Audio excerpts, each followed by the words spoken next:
DAT अध्याय 791 अध्याय 416 उपहार इच्छा शक्ति सफलता मासिक वोट का अनुरोध मासिक टिकट ड्रॉ दिव्य अग्नि महल लियुआन का निवास स्थान। मालिक भगवान जियांग जुवान आ गए हैं। बैंगनी कपड़े पहने एक सुंदर नौकर ने सम्मानपूर्वक सूचना दी। हम भगवान जियांग हुआन को यहाँ लाओ, ली युआन ने कहा। जल्द ही दो अन्य नौकर जियांग जुवान को हॉल में ले गए जहाँ स्वाभाविक रूप से बढ़िया शराब परोसी गई थी। भाई जू, मैं देख रहा हूं कि अभी भी बहुत से लोग बाहर इंतजार कर रहे हैं। ऐसा लगता है कि वे सभी आपसे मिलने आए हैं। जियांग जुवान मुस्कुराया। ऐसा लगता है कि कल की लड़ाई के बाद आपकी ख्याति पूरे शाही राजधानी में फैल गई है।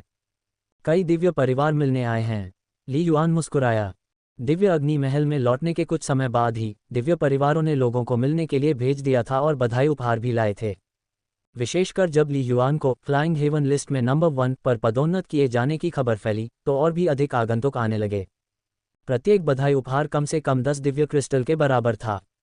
कुछ अत्यंत मूल्यवान उपहारों को छोड़कर जो स्पष्ट रूप से गुप्त उद्देश्यों से दिए गए थे, जिन्हें ली युआन ने अस्वीकार कर दिया, उन्होंने बाकी को बिना किसी आपत्ति के स्वीकार कर लिया।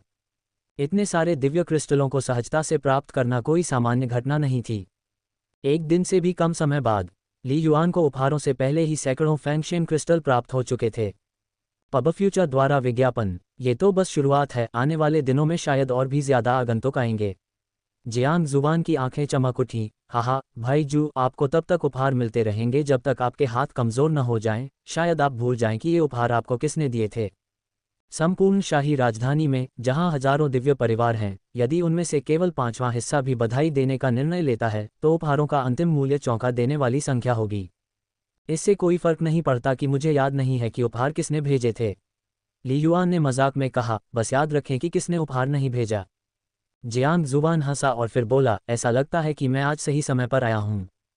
ओह, मैं तो बस यही पूछने वाला था कि आज तुम क्यों आए हो, ली युआन ने पूछा। मैं भी यहाँ एक उपहार देने आई हूँ। जियांग जुवान मुस्कुराए और अपने हाथ की एक झटके से उसने ली युआन को एक जेड बोतल थमा दी।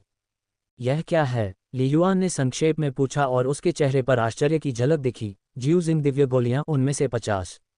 ये ध्यान दिया जाना चाहिए कि ली युआन पहले ही शाशी छद्म देवता के पास जा चुका था, जिसने उसे सीधे 20 ज्यूशिंग दिव्य गोलियां दी थीं। और भी कुछ? कोई नहीं, 30 ज्यूशिंग दिव्य गोलियां वह अधिकतम संख्या थी जो एक उड़ता हुआ स्वर्ग स्तर दिव्य अग्नि महल से प्राप्त कर सकता था। दिव्य अग्नि महल के कई सदस्यों को इतनी सारी ज्यूजिंग दिव्य गोलियां प्राप्त करने के लिए कई परीक्षण मिशन पूरे करने पड़े। ज्यूजिंग डिवाइन पिल्स खरीदने के लिए ऐसी चीजों पर प्रतिबंध था और उन्हें बेचने की अनुमति नहीं थी। ली युआन ने यह भी समझा कि साधारण उड़ते हुए स्वर्ग के अर्ध दिव्य प्राणी संभवतः उनका तुरंत उपयोग कर लेंगे, कोई अधिशेष नहीं होगा। ली युआन ने कभी उम्मीद नहीं की थी कि जियांग जुवान उसके कदम उठाते ही उसे 50 ज्यूजिंग दिव्य गोलियां दे देगी। पब फ्यूचर द्वारा विज्ञापन, ये कहाँ से आए, ली युआन ने उत्सुकता से पूछा। कल मेरे लौटने के बाद मेरे बड़े भाई ने मेरे लिए उन्हें लाने में कामयाबी हासिल की, जियांग जुवान ने कहा। भाई जू, राजा के साथ आपके रिश्ते को देखते हुए भले ही राजा के लिए सैकड़ों या हजारों ज्यूजिंग दिव्य गोलियां उपहार में देना मुश्किल नहीं था। वास्तव में जियांग जुवान कुछ हद तक हैरान थी। शुरू में उसने सोचा कि ली युआन पवित्र भूमि संप्रदायों में से एक था या यहाँ तक कि ज्यूशिंग प्राचीन शहर का एक शीर्ष प्रतिभाशाली व्यक्ति था। लेकिन ली युआन ने पहले कभी ज्यूशिंग दिव्य गोलियों का उपयोग नहीं किया था, इसलिए ऐसा लग रहा था कि वह किसी प्रमुख शक्ति का मुख्य सदस्य नहीं था। हालांकि जियांग जुवान एक बात की पुष्टि कर सकता था, राजा ली युआन का बहुत सम्मान करता था। ये छोटी सी बात है, मैं राजा को परेशान नहीं करना चाहता था। ली युआन मुस्कुराया। कुछ दर्जन से ज्यादा या कम ज्यूजिंग दिव्य गोलियां वास्तव में मेरे लिए कोई बड़ा फर्क नहीं डालती। ली युआन बहुत स्पष्ट थे। जियांग युआन सच्चे भगवान ने पहले ही उसकी बहुत मदद की थी। उसकी पहचान की समस्या का समाधान, स्टाररी स्काई प्राचीन शहर तक सीधी पहुंच प्रदान करना और टोकन की एक बार की सुरक्षा, ये सबसे महत्वपूर्ण चीजें थीं। लेकिन दूसरा पक्ष न तो उसका रिश्तेदार था और न ही अभिभावक, और यद्यपि उसने बहुत कुछ दिया था, फिर भी वह भी एक उद्देश्य के लिए था। अगर ली युआन को हर छोटी छोटी बात के लिए मदद की जरूरत होती, जियांग युआन सच्चे परमेश्वर को यह विश्वास क्यों होगा कि वह स्वर्गीय परमेश्वर तक आरोहित हो सकता है। ये बताने की आवश्यकता नहीं है कि उसने अभी अभी 8 सितारा शिराओं को जागृत किया था और उसकी विधि प्रतिभा अविश्वसनीय स्तर की नहीं थी। दिव्य क्षेत्र से सर्प वंश के इतिहास में भी कई शीर्ष प्रतिभाएं जिन्होंने 9 सितारा पल्स को जागृत किया था, वे भी स्वर्गीय दिव्य बनने के मार्ग पर मर गए थे। जियांग जुवान, मुझे वास्तव में इन ज्यूजिंग दिव्य गोलियों की जरूरत है, आपका बहुत बहुत धन्यवाद, ली युआन ने अनौपचारिक रूप से कहा। कोई जरूरत नहीं है, इंदौर में पुरुषों के लिए स्टेमिना बढ़ाने का ये ऑफर बड़ा है। ट्रेडिंग में सफल होना चाहते हैं, इसे मिस न करें। वास्तव में भाईजू, आपने मुझे कई बार बचाया ही नहीं बल्कि इससे भी अधिक मेरी मदद की है, जियांग जुवान ने कहा। इस बार शाही परिवार से जुए जिंग प्राचीन शहर के लिए कोटा भी आपकी मदद से प्राप्त हुआ, भाईजू। मैं ली युआन हैरान रह गया। भाईजू, क्या तुम्हें अभी भी उन अर्धदैवीय स्तर के क्रूर जानवरों के सिर याद हैं? जियांग जुवान ने कहा। ली युआन को अचानक समझ में आ गया और वह मुस्कुराया। तो आपने भी जू जिंग प्राचीन शहर के कोटे के लिए प्रतिस्पर्धा करने के लिए रसातल दानव रक्तमान में प्रवेश किया? हाँ भाईजू, एक और मामला है जिसके बारे में मैं पूछना चाहता हूँ। जियांग जुवान विरोध नहीं कर सका और बोला, उस समय रसातल दानव रक्तमान में क्या आप पुष्टि कर सकते हैं कि चाचा जू और अन्य वास्तव में मारे गए थे? ली युआन ने कहा, मैंने उन्हें अपनी आंखों से नष्ट होते नहीं देखा, लेकिन कुछ सबूतों के आधार पर ऐसा कहा। मूलतः उन्होंने स्वयं अंकल जू और अन्य लोगों को एक गुफा में प्रवेश करते हुए देखा था जहां रोशनी मंद हो गई थी। मुझे बताने के लिए धन्यवाद भाई जू। जियांग जुवान की आंखें धुंधली हो गईं, जिससे उसकी आखिरी उम्मीद भी टूट गई। अल्पविराम। जियांग जुवान को दूर भेजने के बाद रेन क्विंग, ली युआन ने एक संदेश के माध्यम से बताया। बैंगनी वस्त्र पहने महिला तुरंत दौड़ी आई और आदरपूर्वक बोली, गुरुजी, आपको क्या चाहिए? रेन किंग, दिव्य अग्नि महल में ली युआन के निवास का नवनियुक्त ग्रैंड स्टीवर्ड था और एक अर्ध दिव्य भी था। जो लोग आना चाहते हैं उन्हें बता दें कि मैं कुछ समय के लिए बंद कमरे में साधना करने जा रहा हूं और किसी से नहीं मिलूंगा। ली युआन ने कहा, वे अपने कार्ड और उपहार छोड़ सकते हैं और मैं बाद में उन्हें नोट कर लूंगा। मास्टर, क्या यह एक अच्छा विचार है? रेन किंग ने पूछे बिना नहीं रह सका। आगंतुक सभी दिव्य परिवारों से हैं।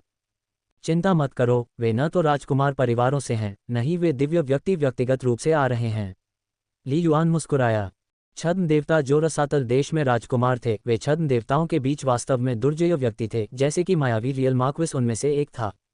जहां तक छद्म देवता के प्रारंभिक पद, छद्म देवता के मध्य पद का प्रश्न है, यदि ये देवता व्यक्तिगत रूप से आते तो ली युआन निश्चित रूप से उनका आतिथ्य करता, लेकिन यदि वे केवल उनके परिवार के कनिष्ठ सदस्य होते तो ली युआन को वास्तव में परवाह नहीं होती। रेन किंग ने कहा, वैसे गुरु, श्रद्धांजलि देने आने वाले कई दिव्य परिवारों में आपस में मतभेद होते हैं। क्या हमें उनके द्वारा लाए गए सभी बधाई उपहार स्वीकार करने चाहिए? रेन किंग के विचार में उपहार स्वीकार करना अपने आप में एक बयान था। उन्हें स्वीकार करें, अगर वे देने की हिम्मत रखते हैं तो सब ले लो। ली युआन मुस्कुराया। लेकिन आपको भी समझ लेना चाहिए, 50 से ज्यादा कीमत वाले सभी फैंगशेन क्रिस्टल लौटा दो। हाँ, रेन किंग ने सिर हिलाया। वह भी अपने दिल में चुपके से हैरान थी। उसने दिव्य अग्नि महल के कई अर्धदेव स्तर के प्रतिभाशाली लोगों के लिए एक गृहस्वामी के रूप में काम किया था, लेकिन ये पहली बार था जब उसने ली युआन जैसे किसी व्यक्ति को देखा था जो उन दिव्य परिवारों के विचारों के बारे में इतना लापरवाह और बेपरवाह था। शायद यही एक सुपर जीनियस है, रेन किंग ने खुद से सोचा। उसे क्या पता था कि ली युआन ने पहले ही इस बारे में सोच लिया था। आखिरकार वह ज्यूशिंग महाद्वीप को तभी छोड़ेगा जब वह अर्धदेव बन जाएगा। बेहतर होगा कि पहले लाभ उठा लिया जाए। केवल एक मूर्ख ही मुफ्त लाभ को अस्वीकार करेगा। अल्पविराम। बूम। शांत कक्ष का दरवाजा धीरे धीरे बंद हो गया और ली युआन ने तुरंत मूल पावर एरे को सक्रिय कर दिया। 70 जुए जिंक दिव्य गोलियां। ली युआन क्रॉस लेग बैठ गया, भंडारण जादुई खजाने में सभी जुए जिंक दिव्य गोलियों को महसूस करते हुए। आओ कोशिश करते हैं। पब फ्यूचर द्वारा विज्ञापन। देखो, क्या मैं उन सभी को परिष्कृत कर सकता हूँ? ली युआन ने मन ही मन सोचा, साथ ही थोड़ी प्रत्याशा भी महसूस की। पहले 10 ज्यू जिंक दिव्य गोलियों का उपयोग करके हजारों जीवन सितारों को जागृत किया गया था। क्या होगा अगर मैं इस बार 50 या 60 का उपयोग करता हूँ? तब मैं 9 सितारा पल्स को जागृत करने के एक कदम करीब पहुंच जाऊंगा। वूश। अभ्यासपूर्वक सहजता के साथ एक ज्यूशिंग दिव्य गोली को बाहर निकालते हुए उसकी दिव्य इंद्रिय ने मूल शक्ति में लिपटे हुए तुरंत उसे धन किया तथा शोधन का प्रयास किया। बूम। ज्यूशिंग दिव्य गोली से एक शक्तिशाली दिव्य आत्मा प्रभाव फूट पड़ा, जिसने सीधे ली युआन की आत्मा के उद्गम पर आक्रमण किया। ये फिर से आ गया है, ली युआन ने आत्मा एकाग्रता तकनीक के साथ जवाब दिया। अल्पविराम। धुंध पर्वत राजा के निवास में। कमांडर मो। जियांग जुवान फुसफुसाया, क्या सब कुछ व्यवस्थित है? कमांडर मो ने सम्मानपूर्वक कहा, यह आपके महामहिम के आदेश के अनुसार व्यवस्थित किया गया है। जूगुओ और अन्य लोगों के परिवार के सदस्य सभी ठीक से व्यवस्थित हैं। मम्मा, आप जा सकते हैं, जियांग जुवान ने कहा। कमांडर मो के चले जाने के बाद एबिस डायमंड ब्लड डैंग की यह यात्रा अगर भाईजू से नहीं मिलती तो अंकल गुओ के संरक्षण के साथ भी मैं मर जाता। जियांग जुवान ने मन ही मन सोचा, भाई, लगता है कि वह पहले से ही कुछ योजनाएं और व्यवस्थाएं बना रहा है। वह मुझसे मां के बारे में बातें छिपा रहा है। ताकत। जियांग जुवान ने सोचा, अगर मुझे भाई जू की ताकत मिल जाए तो मैं उनके कई बोझ साझा कर सकूंगा। पब फ्यूचर द्वारा विज्ञापन। जियांग शान ने सोचा कि जियांग जुवान को कुछ भी पता नहीं था, लेकिन जियांग जुवान कोई बच्ची नहीं थी और उसे बहुत पहले से इसकी जानकारी थी, उसने कभी इसे जाहिर नहीं किया। इस बार भाईजू के लिए ज्यूशिंग प्राचीन शहर में मेरे लिए एक स्थान सुरक्षित करना आसान नहीं था। भले ही मैं स्टाररी स्काई प्राचीन शहर में नहीं रह सकता, फिर भी मुझे वहां लंबे समय तक रहने का प्रयास करना होगा, जियांग जुवान ने चुपचाप सोचा। एबिस कंट्री के प्राचीन शहर ज्यूशिंग के लिए ट्रायल स्लॉट में केवल 10 अर्धदेव स्लॉट शामिल थे, जो शाही परिवार सहित सभी के साथ प्रतिस्पर्धा कर रहे थे। लेकिन उड़ते स्वर्ग स्तर के स्लॉट के लिए कुछ दिव्य अग्नि महल को आवंटित किए गए थे और कुछ शाही परिवार के थे। शाही परिवार के पास हर बार केवल 5 स्थान होते थे, हालांकि यह संख्या ज्यादा नहीं लगती थी। शाही परिवार में सदस्यों की संख्या काफी कम थी, इसलिए प्रतिस्पर्धा का दबाव भी कम था। जियांग जुबान की ताकत दिव्य अग्नि महल में उच्च स्थान पर नहीं थी, लेकिन शाही परिवार के उड़ते स्वर्ग स्तर में वह पहले से ही उत्कृष्ट थी, साथ ही वह अपेक्षाकृत युवा थी। रसातल दानव रक्तमांद में यह परीक्षण स्लॉट निर्धारित करने के लिए अंतिम परीक्षण था। लियुआन द्वारा उपहार में दिए गए अर्धदेव स्तर के क्रूर जानवरों की प्रचुरता का उपयोग करते हुए उसने रसातल दानव रक्तमांद के अंतिम परीक्षण में पहला स्थान हासिल किया। चलो लड़ाई करें, भाई पैतृक क्षेत्र की लड़ाई लड़ रहा है, मुझे भी कड़ी मेहनत करनी चाहिए, जियांग जुबान ने चुपचाप संकल्प लिया। अल्पविराम। अगले दिनों में ली युआन का निवास वास्तव में हलचल भरा था। यद्यपि ली युआन स्पष्ट रूप से बंद कमरे में साधना कर रहा था तथा मेहमानों का स्वागत नहीं कर रहा था, फिर भी इससे कई दिव्य परिवारों का उत्साह कम नहीं हुआ।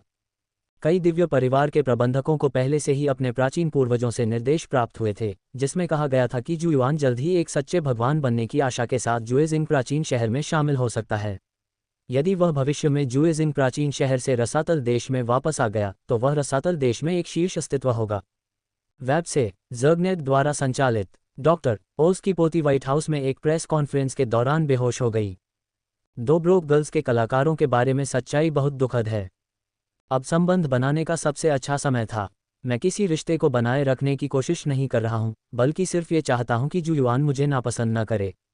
बधाई उपहारों की प्रचुरता ने हाउस मैनेजर रेन किंग को भी कुछ हद तक स्तब्ध कर दिया। उसने कभी नहीं सोचा था कि एक दिन उसे हजारों फैंगशेन क्रिस्टल के खजाने प्राप्त होंगे।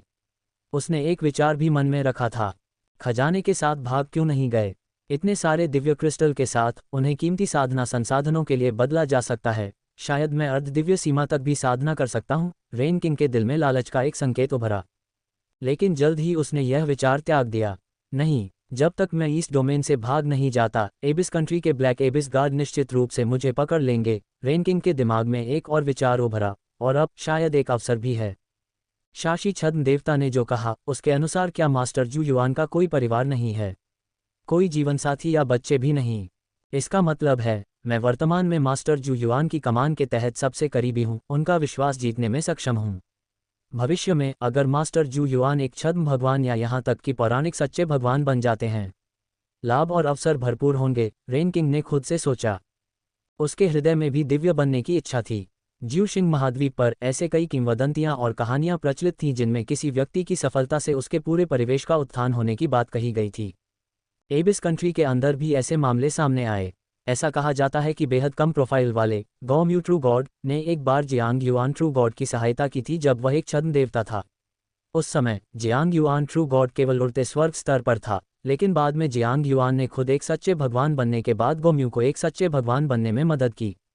सब कुछ स्पष्ट करने के बाद रेन किंग ने अपनी संपत्ति के प्रबंधन को अधिक गंभीरता से लिया तथा विभिन्न परिवारों से मुलाकात की।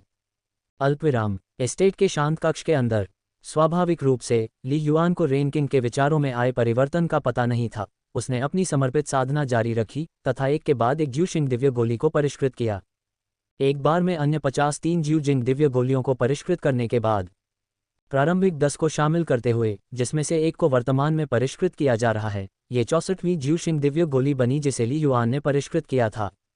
Boom boom. ज्यूशिंग दिव्य गोली से एक आत्मा आघात उभरा जो अतिरंजित रूप से बढ़ गया और ली युआन की आत्मा की इच्छा पर उग्र रूप से हमला किया। पकड़ना, रुको इसे, ली युआन ने मन ही मन दहाड़ा। भयावह आत्मा का झटका एक अथक महान नदी की तरह धीमा लग रहा था, लेकिन ली युआन को कोई बचने का रास्ता नहीं छोड़ रहा था। यहाँ तक कि उसकी आत्मा गुप्त खजाना भी सक्रिय नहीं किया जा सका और वह केवल बलपूर्वक सहन कर सकता था। यह आघात आत्मा को हिला देने वाला था। इससे ली युआन का शरीर भारी दबाव के कारण लगभग बेकाबू हो गया। वास्तव में 60वीं ज्यूशिंग दिव्य गोली का उपयोग करने के बाद से आत्मा के झटके तेजी से आश्चर्यजनक हो गए थे, जो धीरे धीरे ली युआन की सीमा के करीब पहुंच रहे थे। लेकिन लगभग छद्म देवता स्तर की इच्छाशक्ति के साथ ली युआन ने हठपूर्वक सहन किया और 3 और ज्यूशिंग दिव्य गोलियों को परिष्कृत किया। लेकिन 64वीं गोली ने स्पष्टतः ली युआन की सहनशक्ति की सीमा को पार कर लिया। अचानक बूम! ली युआन की आत्मा की इच्छा अब और इसे सहन नहीं कर सकती थी। उसका दिमाग खाली हो गया, उसके दिल में तीव्र दर्द उमड़ पड़ा और वह गिर पड़ा।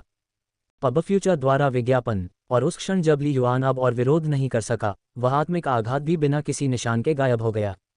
एक लंबे समय के बाद ली युआन ने धीरे धीरे होश संभाला, खुद को संभाला और मन ही मन सोचा, वास्तव में जियांग युआन सच्चे भगवान द्वारा बताई गई खुफिया जानकारी की तरह जुएजिंग दिव्य गोली से आत्मा को झटका एक आत्मा पर हमला नहीं है। ये केवल दबाता है और झटका देता है, जिससे आत्मा के पतन के बिना अधिक से अधिक बेहोशी होती है। यही कारण था कि ली युआन ने अपनी सीमा तक पहुंचने का प्रयास करने का साहस किया। ज्यूजिंग दिव्य गोली का प्रभाव वास्तव में उत्कृष्ट है, हालांकि 9वां सितारा मध्याह्न अभी भी जागृत नहीं हुआ है। ली युआन ने धीरे से अपनी आंखें बंद की, जीवन तारों वाले आकाश में 8 सितारा मध्याह्न रेखाओं को महसूस किया, लेकिन उन्हें बिना रुके परिष्कृत करते हुए, लगभग 20,000 जीवन सितारों को जागृत करते हुए, आश्चर्यजनक रूप से मेरे छठे सितारा मध्याह्न रेखा को 9 परतों के स्तर तक पहुंचने की अनुमति दी। ली युआन ने दिव्य महल पैनल को भी देखा। स्टार मेरिडियन, 8 स्टार मेरिडियन, 10 परतें जोड़ 10 परतें जोड़ 10 परतें जोड़ 10 परतें जोड़ 10 परतें जोड़ 9 परतें जोड़ 8 परतें जोड़ 7 परतें। 8 में से पहले 5 स्टार मेरिडियन पहले ही परफेक्ट स्टार वेन लेवल तक पहुंच चुके हैं। ज्यूजिंग द्वारा जागृत अंतिम 3 इन वर्षों के प्रयासों के दौरान धीरे धीरे 9 परत स्तर के करीब पहुंच रहे थे। स्टार मेरिडियन की मात्रा और गुणवत्ता दोनों महत्वपूर्ण हैं। ठीक 6 स्टार पल्स के मामले की तरह, जो व्यक्ति 9 लेयर स्टार तकनीक की साधना कर सकता है और जो केवल 7 स्टार तकनीक की साधना कर सकता है, उनकी शक्ति में स्वाभाविक रूप से बहुत अंतर होता है। यदि पूर्व व्यक्ति शारीरिक परिष्करण सितारा तकनीक का अभ्यास करता है, तो वह 7 सितारा पल्स अभ्यासी की शक्ति से प्रतिस्पर्धा कर सकता है। बाद वाला बहुत कमजोर होगा। 7 सितारा शिराओं या 8 सितारा शिराओं के कई अभ्यासियों की तरह, उनकी कानून समझ आमतौर पर बहुत अधिक होती है। यह एक महत्वपूर्ण कारण है। उनके पास ज्यादातर 2 से 3 9 परत सितारा शिराएं होती हैं, जो उन्हें अपने कानून संगतता को नाटकीय रूप से बढ़ाने के लिए सहायक सुप्रीम स्टार तकनीकों की खेती करने की अनुमति देती हैं। 8 स्टार मेरिडियन वाले लोगों के बीच मेरी स्टार मेरिडियन की गुणवत्ता वास्तव में शीर्ष में से एक होनी चाहिए, ली युआन ने गुप्त रूप से सोचा। पब फ्यूचर द्वारा विज्ञापन। 8 जागृत स्टार मेरिडियन के अलावा अव्यवस्थित अनोन लाइफ स्टोर्स भी एक नए शिखर पर पहुंच गए थे। स्थिर प्रगति। जब तक ये सीमा नहीं है, मैं हमेशा अधिक जीवन सितारों को जागृत कर सकता हूँ। ली युआन की आंखें रोशनी से चमक उठी। आध्यात्मिक मार्गदर्शन के बिना भी 9 सितारा पल्स को जागृत करने की आशा अभी भी है। आध्यात्मिक मार्गदर्शन बहुत महत्वपूर्ण है, लेकिन ली युआन ने कभी भी अपनी सारी उम्मीदें आध्यात्मिक मार्गदर्शन पर नहीं रखीं। पहले की तरह ली युआन ने अर्ध दिव्य स्तर की आत्मा बनने का प्रयास किया और इस प्रकार सीधे 6 सितारा पल्स से 7 सितारा पल्स तक पहुंच गया। बाह्य अवसर महत्वपूर्ण हैं, लेकिन अगर मैं पूरी तरह से आध्यात्मिक मार्गदर्शन पर भरोसा करता हूं और अंततः 10 सितारा मेरिडियन बनने की उम्मीद करता हूं, तो ये सिर्फ एक भ्रम हो सकता है। ली युआन ने शांत होकर अपनी आंतरिक स्थिति को समायोजित किया और सीमा क्लाउड भाला की खेती शुरू कर दी। उसके मन में कानून के दर्पण के दृश्य उभरने लगे। स्वूश स्वूश स्वूश। ली युआन के चारों ओर भाले की छायाओं की एक श्रृंखला लगातार दिखाई दे रही थी, जिनमें से प्रत्येक एक ही तकनीक को बदल रही थी। जोर आगे बढ़ो, चाहे वह हवा हो, पृथ्वी के नियम हो या अंतरिक्ष समझ के रहस्य हो, अगर अलग अलग लिया जाए तो मैं छद्म देव स्तर तक नहीं पहुंच पाऊंगा, ली युआन ने खुद से सोचा। लेकिन तीनों को मिलाकर मैं सीमा बादल भाले की चौथी तकनीक को समझने में सक्षम था, जिससे भाला तकनीक की गहनता बढ़ गई, जो छद्म देव स्तर के बराबर थी। कई छद्म देवता व्यक्तिगत रूप से एक मूल कानून को समझते हुए पूर्णता स्तर के 7 चरणों तक पहुंच जाएंगे, और चालों की गहनता के संदर्भ में वे ली युआन तक भी नहीं पहुंच पाएंगे। समझते रहो। आयुर्वेद से लीवर के स्वास्थ्य को बेहतर बनाने का रहस्य जानें। पति की ऊर्जा बढ़ाने के लिए महिला ने बताया आसान उपाय। कानूनों के रहस्यों को और अधिक समझना और उन्हें मेरी भाला तकनीकों में एकीकृत करना इसे और अधिक मजबूत बना देगा। सीमा क्लाउड स्पीयर के संस्थापक की तकनीक पृथ्वी और वायु कानूनों के आसपास केंद्रित थी, जिसमें अंतरिक्ष के रहस्यों का समर्थन था। लेकिन मैं इसके बिल्कुल विपरीत हूँ, अंतरिक्ष कानून को केंद्र में रखता हूँ। हालांकि ली युआन ने सीमा क्लाउड स्पीयर सीखा, लेकिन जैसे जैसे उनकी समझ गहरी होती गई, उन्होंने धीरे धीरे अपनी स्वयं की व्याख्या बना ली। अंतरिक्ष की वंशावली में ली युआन स्पष्ट रूप से पृथ्वी और पवन कानूनों से श्रेष्ठ था।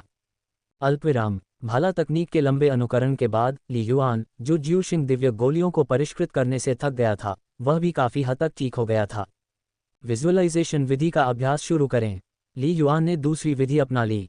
जब से उसकी मूल शक्ति साधना सीमा पर पहुंच गई, स्टार मेरिडियन की खेती, भाला तकनीक की समझ और इच्छा प्रशिक्षण, ये तीनों ली युआन की साधना का केंद्र थे, आमतौर पर उनके बीच बारी बारी से।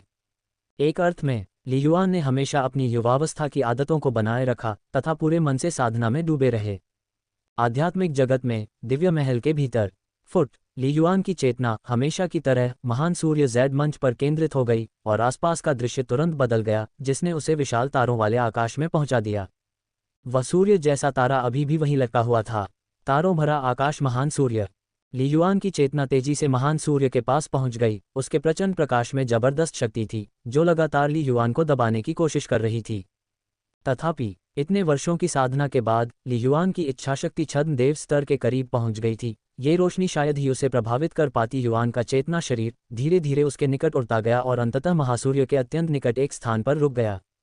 यहाँ विशाल आग का गोला आधे ब्रह्मांड जैसा लग रहा था, धधकता हुआ और अंतहीन, और कोई भी स्पष्ट रूप से आग के गोले पर नाचते हुए ज्वलंत सांपों को देख सकता था। उनकी झुलसा देने वाली चमक ने ली युआन के चेतना शरीर को ढंक लिया। दर्द, आत्मा पर लक्षित एक भयानक पीड़ा। महान सूर्य हृदय को परिष्कृत करता है।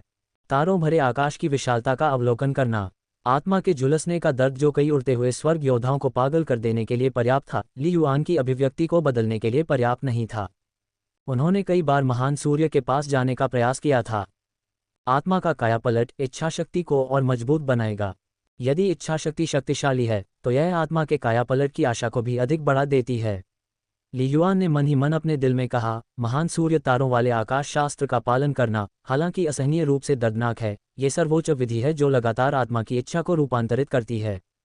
चाहे तरीका कितना भी सशक्त क्यों ना हो, चाहे अवसर कितना भी अच्छा क्यों ना हो, किसी भी चीज़ को हासिल करने के लिए उसे पूरी ताकत से हासिल करना चाहिए।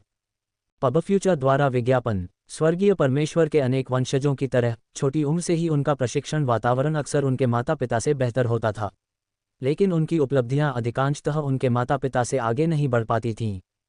सस वह भयानक पीड़ा भी धीरे धीरे ली युआन की इच्छाशक्ति को बदल रही थी। यद्यपि उसकी आत्मिक इच्छाशक्ति बहुत पहले ही स्तर 49 तक पहुंच चुकी थी, लेकिन ली युआन का दृढ़ विश्वास था कि भले ही हर बार उसे नरक के समान यातना सहनी पड़े, जब तक वह थोड़ी भी प्रगति कर सकता है, वह शीघ्र ही पूर्ण परिवर्तन के दिन का स्वागत करेगा। समय बीत गया। बूम रंबल, महान सूर्य की अदृश्य चमक एक तेज ब्लेड की तरह बार बार वार करती हुई ली युआन की आत्मा को घायल कर रही थी।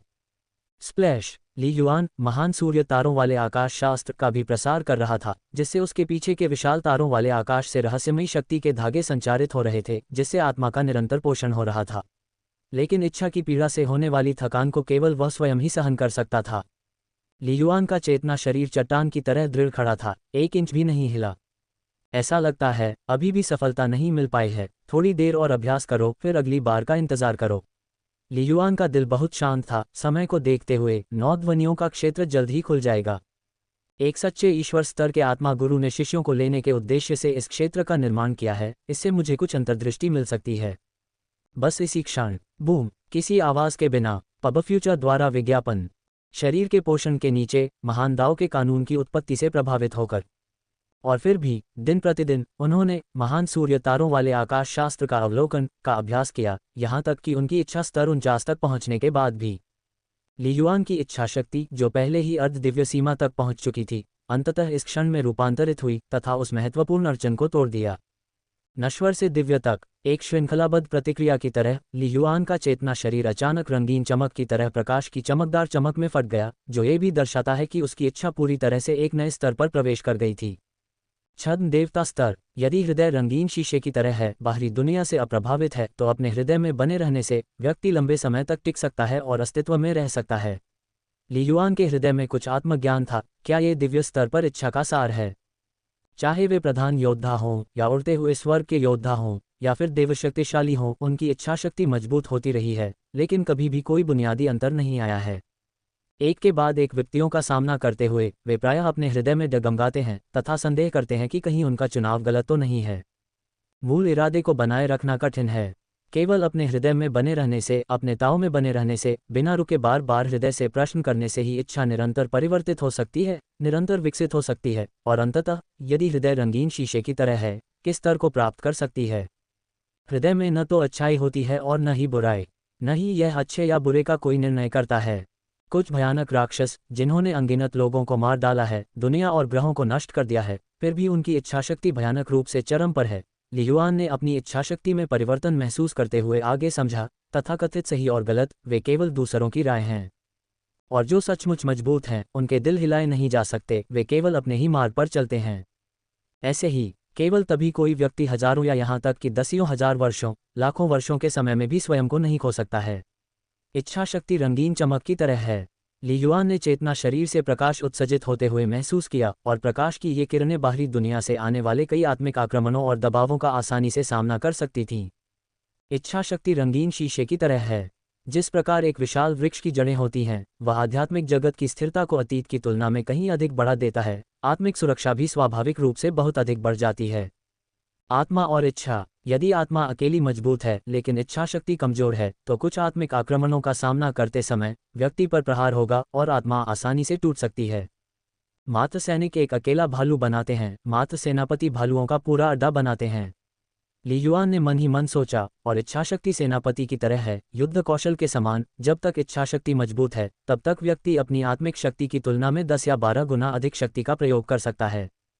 इस पल, भले ही ली युआन की आत्मा अभी भी 49वें स्तर पर थी और अभी तक टूट नहीं पाई थी, अपनी शक्तिशाली इच्छाशक्ति के साथ वह निकट सीमा पर महान सूर्य के प्रकाश की किरणों के क्षरण का आसानी से विरोध कर सकता था। शक्तिशाली इच्छाशक्ति का यही लाभ है। अब अपनी ताकत पर भरोसा करते हुए छद्म देवताओं के अधिकांश आत्मिक हमले शायद ही मुझे सीधे तौर पर मार पाएंगे, ली युआन ने हल्की मुस्कान के साथ कहा। एक बार मैं 1000 हृदय कमल मंच की सुरक्षा जोड़ देता हूँ, जब तक कि उन छद्म देव शिखर मास्टर्स का सामना न करना पड़े जो आत्मा हमलों में बेहद कुशल हैं। उनके लिए सिर्फ आत्मा हमलों से मुझे हिला पाना मुश्किल होगा। ली युआन अपने आत्मिक आक्रमणों से उड़ते हुए स्वर्ग स्तर के कई लोगों को आसानी से नष्ट कर सकता था, क्योंकि वह स्वाभाविक रूप से जानता था कि आत्मिक आक्रमण कितने दुर्जय होते हैं। अदृश्य एवं मौन। भौतिक आक्रमणों के विपरीत, जो आरंभ होने पर भारी गड़बड़ी पैदा करते हैं। जब एक अति शक्तिशाली इकाई अपनी आत्मा से किसी कमजोर इकाई का विनाश करती है, तो अक्सर एक विचार ही पर्याप्त होता है। Ads by PubFuture. यह एक जीवन रक्षक पद्धति का उन्नत संस्करण है। जब मैं स्वयं आत्मिक आक्रमण करता हूं, तो इसकी शक्ति भी बहुत बढ़ सकती है। ली युआन अंदर से बहुत संतुष्ट था। उसने भी उम्मीद नहीं की थी। मूल रूप से 9 ध्वनियों के क्षेत्र में प्रवेश करने का इरादा था, ये देखने के लिए कि क्या कोई ऐसा ट्रिगर हो सकता है जो आत्मा की इच्छा को रूपांतरित कर सके। अप्रत्याशित रूप से, महान सूर्य तारों वाले आकाश का अवलोकन, शास्त्र की दैनिक साधना के दौरान उसने अनजाने में एक सफलता हासिल कर ली थी। छोटे छोटे कदम उठाए बिना हजारों मील की यात्रा पूरी नहीं हो सकती। ली युआन ने सोचा, इच्छाशक्ति रंगीन चमक की तरह। सिद्धांत बहुत सरल है, लगभग हर देवता इसे जानता है। लेकिन केवल एकता के साथ, दिन प्रतिदिन कष्टदायी दर्द के माध्यम से दृढ़ रहने से, भले ही सफलता की कोई उम्मीद न हो, तब भी कोई व्यक्ति अडिग होकर अपने दिल की इच्छाओं को व्यवहार में ला सकता है। केवल तभी कोई व्यक्ति वास्तव में अपने दिल को समझ सकता है। ली युआन ने कुछ अंतर्दृष्टि प्राप्त की। यदि ये तथ्य न होता कि 49वें स्तर पर पहुंचने के बाद भी उसकी आत्मिक इच्छा वर्षों तक कायम रही, तो उसे सफलता प्राप्त करने में अधिक समय लग सकता था। यहाँ तक कि उच्चतर बाधाओं को पार करने के लिए अर्धदिव्य बनने और शरीर की शक्ति पर निर्भर रहने की भी आवश्यकता होती है। ज्ञान और कर्म की एकता। ज्ञान हवा से नहीं, बल्कि अभ्यास से प्राप्त समझ से प्राप्त होता है। ली युआन को धीरे धीरे एहसास होने लगा कि उसने जो रास्ता अपनाया था वह सही था। छद्म ईश्वर की इच्छा। अब महान सूर्य के अंदर प्रवेश करने की कोशिश करने में सक्षम होना चाहिए। ली युआन जिज्ञासा से भरा था। एक दशक से अधिक समय से, हाई स्कूल के दूसरे वर्ष से ही, जब वह पहली बार ग्रेट सन जेड प्लेटफॉर्म के संपर्क में आया और विजुअलाइजेशन विधि का अभ्यास करना शुरू किया, ली युआन जानना चाहता था कि वास्तव में ये ग्रेट सन क्या है। हमेशा इस विशाल सूर्य के करीब जाने की पूरी कोशिश करता था। Ads by PubFuture. लेकिन उसने उसे कभी छुआ नहीं था, क्योंकि उसकी इच्छाशक्ति इतनी मजबूत नहीं थी। वह उत्सर्जित प्रकाश का सामना भी नहीं कर सका, उस इकाई को छूने की तो बात ही क्या। अब उसकी इच्छाशक्ति में अंततः एक मौलिक परिवर्तन आ चुका है। चलो कोशिश करते हैं। वूश। ली युआन का चेतना शरीर रंगीन चमकदार रोशनी से सावधानीपूर्वक चमकता हुआ कदम दर कदम महान सूर्य के पास पहुंचा। तारे की सतह, जो एक विशाल आग के गोले की तरह दिखती थी, पर उबलता हुआ मैग्मा और जंगली अग्निसर्प थे, यहाँ तक कि एक आकस्मिक रूप से फैलते और उठते हुए अग्निसर्प का फैलाव संभवतः हजारों किलोमीटर तक था। ये किसी सर्वनाश के दृश्य जैसा था। वूश! ली युआन का चेतना शरीर चुपचाप सतह के पास पहुंचा। प्रकाश पहले की तुलना में कई गुना अधिक तीव्र था। यद्यपि ली युआन की आत्मा रंगीन चमकदार रोशनी से ढकी हुई थी, फिर भी उसे दर्द का एहसास हो रहा था। अचानक एक ज्वलंत सर्प की तरह विशाल मैग्मा अचानक फट गया और बिजली की तरह विस्फोटक रूप से ऊपर उठा। मैग्मा का एक टुकड़ा तेजी से ली युआन की चेतना शरीर से गुजरा। दोनों एक पल के लिए छू गए। ली युआन बच नहीं पाया। उसका उद्देश्य वास्तव में चमत्कारिक महान सूर्य के साथ संपर्क स्थापित करना था। संपर्क के क्षण में धमाका! ली युआन को लगा कि उसकी चेतना तुरंत डूब रही है। वह ज्वलंत मैग्मा वास्तविक नहीं था और इससे ली युआन के चेतना शरीर को अत्यधिक पीड़ा नहीं हुई। ये भरा हुआ था भ्रमपूर्ण क्षेत्र से। पति की ऊर्जा बढ़ाने के लिए महिला ने बताया आसान उपाय। ट्रेडिंग में सफलता कैसे पाएं? काश मुझे ये पहले पता होता। जियो युआन, माँ के पास आओ। एक मोहक आवाज़ गूंजी और ली युआन की चेतना किसी दूसरी दुनिया में डूब गई। यह अत्यंत वास्तविक था, लगभग दोषरहित। मार्शल पाथ में हूँ। मार्शल पथ का अर्थ है अपने पूरे जोश और उत्साह को जगाना तथा स्वयं को पूरी तरह से साधना में डुबो देना। यांत्रिक भुजा वाले एक बलिष्ठ व्यक्ति ने गरज कर कहा। पूरी कक्षा में सन्नाटा था। टीचर जू, हालांकि सबसे आगे की आकृति आंसू में थी। ली युआन, आंसू क्यों? मर्द बनो! जूबो गुस्से से चिल्लाया। अल्पविराम। ब्लू स्टार पर विदेशी सभ्यता का आक्रमण हो रहा है। खाली करो, सभी लोग खाली करो। पूरी दुनिया में खतरे की घंटी बज उठी और अनगिनत आम लोग घबराकर भाग गए। बाह्य अंतरिक्ष में एक लंबा भाला पकड़े हुए एक आकृति अविश्वसनीय गति से उड़ रही थी। मेरी वर्तमान उड़ान गति 122,682 मीटर प्रति सेकंड है और मेरी शक्ति उत्पादन है। ली युआन ब्लू स्टार की सतह से लगभग 180 किलोमीटर दूर अत्यधिक गति से उड़ रहा था। उसकी ठंडी आंखें अंधेरे शून्य के अंत में उस विशालकाय प्राणी को घूर रही थीं जो मिथक से एक दिव्य ड्रैगन जैसा दिख रहा था। आप सभी आक्रमणकारी अर्धदिव्य प्राणियों में से सबसे मजबूत होंगे। अल्पविराम। एक लंबे समय के बाद धमाका! ली युआन, जो जेड प्लेटफॉर्म पर क्रॉस लेग बैठा था, अचानक कांप उठा। उसका चेहरा पहले से ही आंसुओं से भरा हुआ था और उसने अचानक अपनी आंखें खोल दीं। ये भ्रमपूर्ण क्षेत्र! एक विचार के साथ ली युआन के चेहरे पर आंसू तुरंत वाष्पित हो गए। पहले से डूबी हुई चेतना ने तेजी से उसके शरीर पर नियंत्रण कर लिया और वह पूरी तरह से स्पष्ट हो गया कि अभी क्या हुआ था। कितना भयानक मायावी क्षेत्र! उनमें से प्रत्येक भ्रम सीधे मेरे दिल को निशाना बनाता है, मेरी कई इच्छाओं और विचारों को उत्तेजित करता है, बस मुझे उनमें और अधिक डूबने के लिए मजबूर करता है। ली युआन को अभी भी यह सोचकर ठंड लग रही थी। सचमुच भयानक है।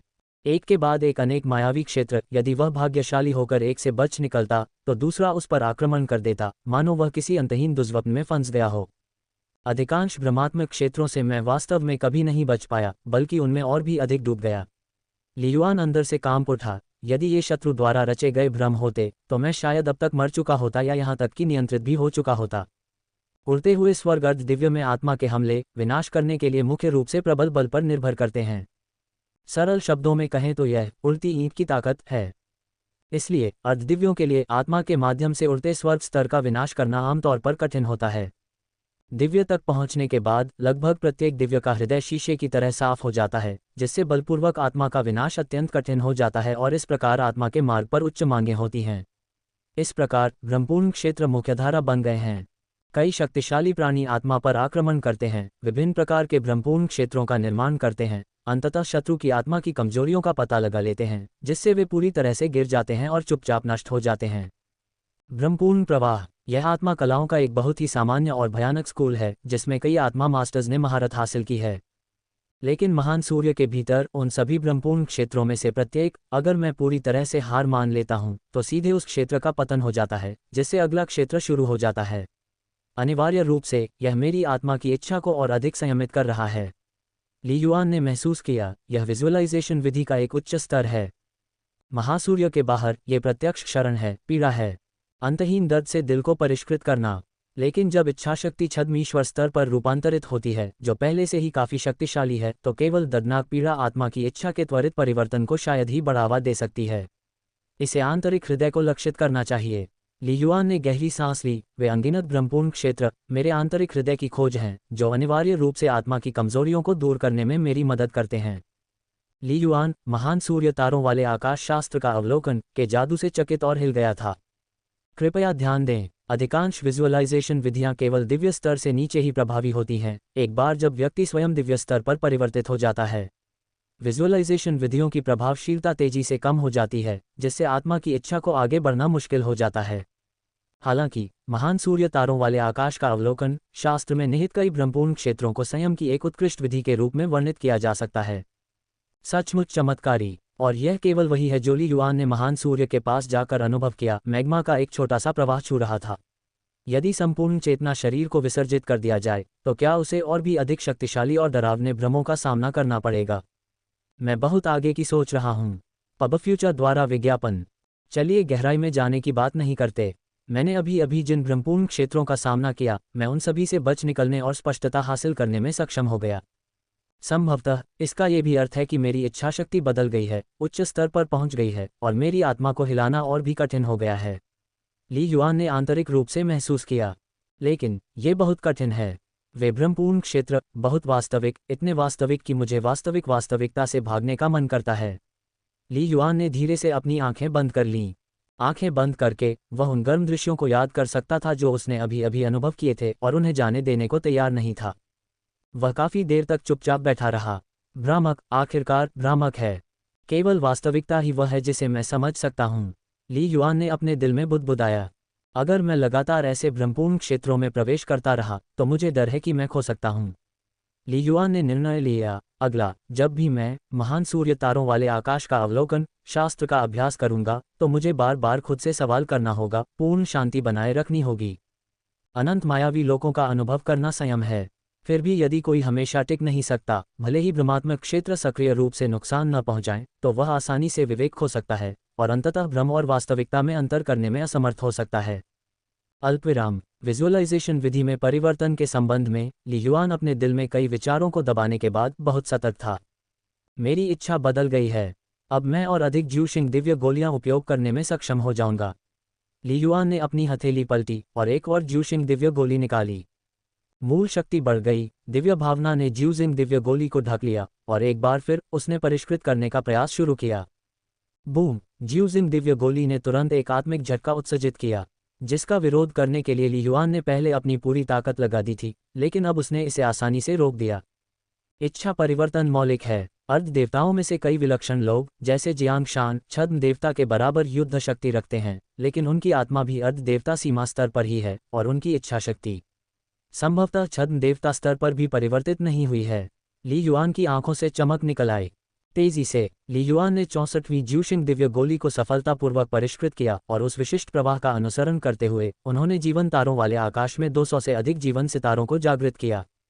जारी रखना। पब फ्यूचर द्वारा विज्ञापन। 65वां, 66वां, अल्पविराम, 72वां, अल्पविराम, 80वां। सब चले गए। ली युआन को कुल 80 ज्यूशिंग दिव्य गोलियां प्राप्त हुईं और अपनी आत्मा के परिवर्तन के साथ उसने उन सभी को एक ही बार में मिला दिया। यदि यह खबर फैल गई तो निश्चित रूप से असंख्य शक्तिशाली प्राणियों को झटका लगेगा। आखिरकार एबिस कंट्री जैसे स्थान फ्लाइंग हेवन सूची में शीर्ष 10 को 10 और अधिकतम 30 देते हैं, क्योंकि एबिस कंट्री के अनुमानों के अनुसार सेमी डिवाइन में प्रवेश करने से पहले शीर्ष फ्लाइंग हेवन दायरे के साधकों को भी 20 ज्यूजिंग दिव्य गोलियों का उपयोग करने के बाद अपनी सीमा मिल जाएगी। लेकिन ली युआन कहीं भी पर्याप्त नहीं। यहाँ तक कि सभी 80 ज्यूजिंग दिव्य गोलियों का उपयोग करने के बाद भी वह अपनी वर्तमान सीमा तक नहीं पहुँच पाया। पर्याप्त नहीं, मुझे और अधिक ज्यूशिंग दिव्य गोलियों की आवश्यकता है। ली युआन की आंखें थोड़ी सिकुड़ गईं। मेरी इच्छा अभी भी प्रगति कर सकती है। इच्छा के रूपांतरण के बाद आत्मा के रूपांतरण की संभावनाएं बहुत बढ़ जाएंगी। भविष्य में एक बार जब मेरी आत्मा छद्म देवता स्तर तक पहुंच जाएगी तो मैं संभवतः 1 या 200 ज्यूशिंग दिव्य गोलियों का उपयोग कर सकता हूं।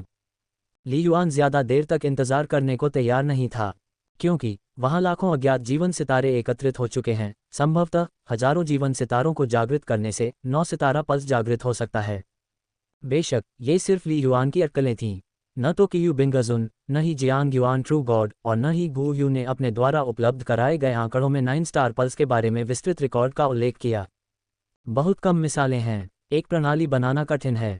जबकि ली युआन विचार कर रहा था, जियांग शान ने मुझे संदेश भेजा है। ली युआन को अचानक जियांग शान का संदेश मिला। यद्यपि ज्यूशिंग महाद्वीप में विभिन्न तकनीकी उपकरणों का अभाव है, इसका मतलब यह नहीं है कि यह आदिम है। बालों को फिर से उबाना अब हुआ संभव, सिर्फ ये जड़ी बूटी। ट्रेडिंग में सफलता कैसे पाएं? काश मुझे ये पहले पता होता। विभिन्न संरचनाओं और कठपुतलियों का उपयोग कई पहलुओं को 7 सितारा सभ्यता से आगे ले जाता है। और जियांग शान का संदेश बहुत सरल था, सिर्फ एक वाक्य, मैं और मेरी बहन दिव्य अग्नि महल में आ गए हैं, 9 ध्वनियों का क्षेत्र खुलने वाला है, क्या आप हमारे साथ शामिल होना चाहेंगे? 9 ध्वनियों का क्षेत्र, बहुत बढ़िया, चलो देखते हैं। ली युआन के चेहरे पर मुस्कान आ गई। मैं अभी फ्लाइंग हेवन लेवल पर हूँ, अगर मैं अच्छा प्रदर्शन कर पाया तो शायद मुझे 9 ध्वनियों वाले सच्चे भगवान से एक अच्छा उपहार मिल सकता है। इस बारे में सोच रहा हूँ। ली युआन ने सोचा, मूल शक्ति सरणी को निष्क्रिय कर दिया, शांत कक्ष का दरवाजा खुल गया और एक फ्लैश के साथ वह हवेली के मुख्य हॉल में पहुंच गया। गुरु एकांतवास से चले गए हैं। रेन किंग ने तुरंत उनका अभिवादन किया। इन दिनों हवेली में कुछ हुआ है क्या? ली युआन ने पूछा। वास्तव में कुछ खास नहीं, बस दिव्य परिवारों से कुछ दौरे आए हैं। रेन किंग ने सम्मानपूर्वक सौंप दिया। ये आगंतुकों से उपहार हैं, कृपया उनका निरीक्षण करें, मास्टर। रेन किंग ने सम्मानपूर्वक एक भंडारण खजाना प्रस्तुत किया। ओह, ली युआन ने इसे ले लिया। उसकी दिव्य भावना तुरंत जाग उठी और उसकी आंखों में आश्चर्य की एक झलक दिखाई दी। 1800 फांक्शन क्रिस्टल, इतना बड़ा भाग्य, यहाँ तक कि एक अर्ध दिव्य सीमा विशेषज्ञ भी लुभाया जा सकता है। आप वास्तव में मेहनती हैं। ली युआन मुस्कुराया, इन सभी दिव्य क्रिस्टल को अपने भंडारण खजाने में संग्रहित किया। इन दिव्य क्रिस्टलों के साथ ली युआन को एक सूची भी प्रदान की गई, जिसमें 150 से अधिक दिव्य परिवार शामिल थे। इसमें स्पष्ट रूप से दिए गए उपहारों की राशि बताई गई थी। मालिक की सेवा करना मेरा कर्तव्य है, रेन किंग ने आदरपूर्वक कहा। ली युआन ने कहा, आज 9 ध्वनियों का क्षेत्र खुल रहा है, मैं थोड़ी देर के लिए बाहर जा रहा हूँ। हाँ, रेन किंग ने जवाब दिया। मास्टर, निश्चिंत रहें, मैं हवेली में सब कुछ अच्छी तरह से संभाल लूंगा। ली युआन हवेली से उड़ गया। ली युआन को जाते हुए देखना। मुझे ऐसा क्यों लग रहा है, मास्टर की आभा पहले से कुछ अलग है। रेन किंग मन ही मन चौंक गया। ऐसा लग रहा है जैसे किसी दिव्य प्राणी का सामना कर रहा हूँ, लेकिन मास्टर स्पष्ट रूप से उड़ते हुए स्वर्ग के स्तर पर हैं, वास्तव में अजीब है। उसे कुछ भी पता नहीं था। एक दिव्य सत्ता की दमनकारी अनुभूति इतनी प्रबल होती है कि यह न केवल जीवन श्वास से जुड़ी होती है, बल्कि एक शक्तिशाली आत्मा की इच्छा से भी जुड़ी होती है।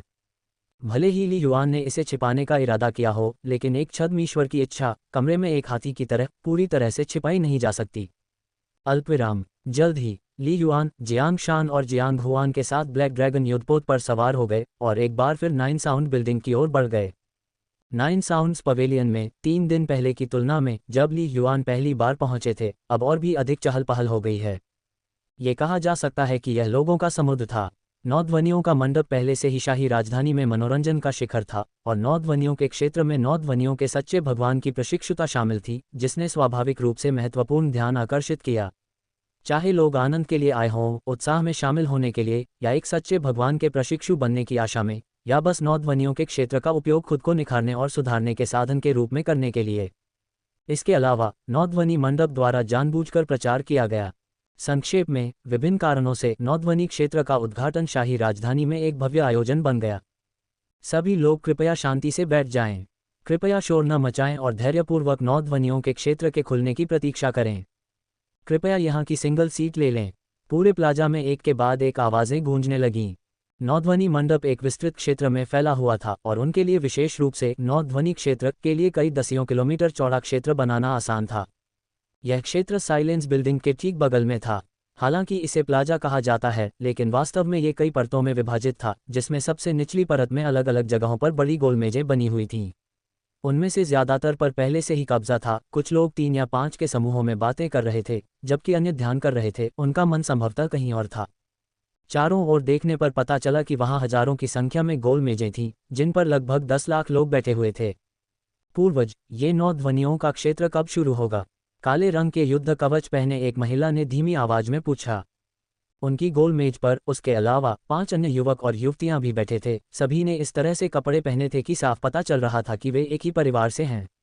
वे सभी 6 लोग अपना ध्यान मेज के सिरहाने बैठे काले कवच पहने अधेड़ उम्र के आदमी की ओर लगाए बिना नहीं रह सके।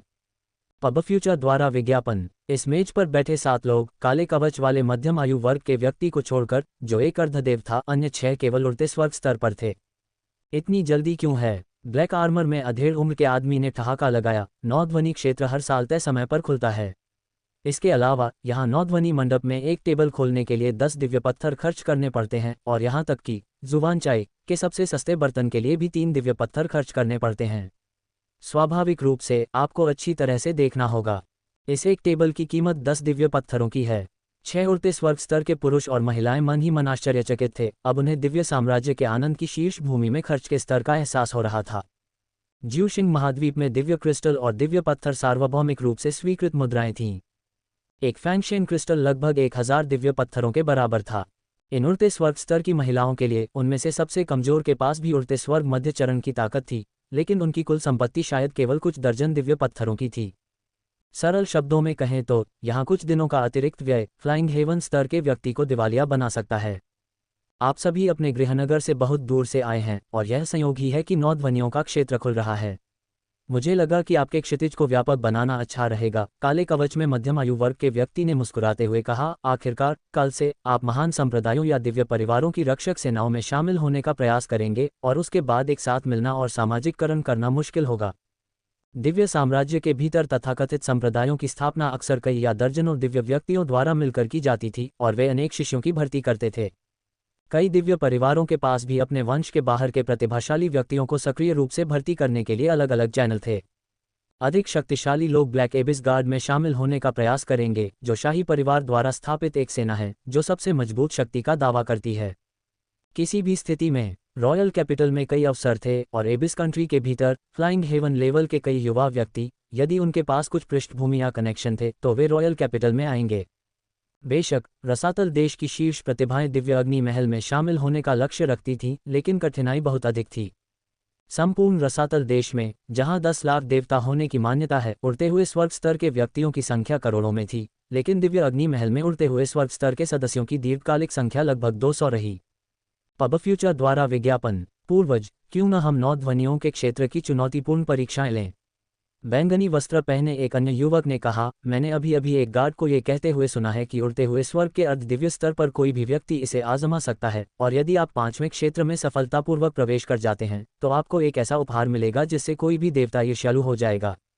भले ही आप केवल 3वें क्षेत्र को तोड़ते हैं, इस उपलब्धि के साथ आप पहले से ही ब्लैक एबिस गार्ड में शामिल हो सकते हैं। बैंगनी परिधान में युवक ने कहा, पूर्वज, क्या यह एक अवसर नहीं है?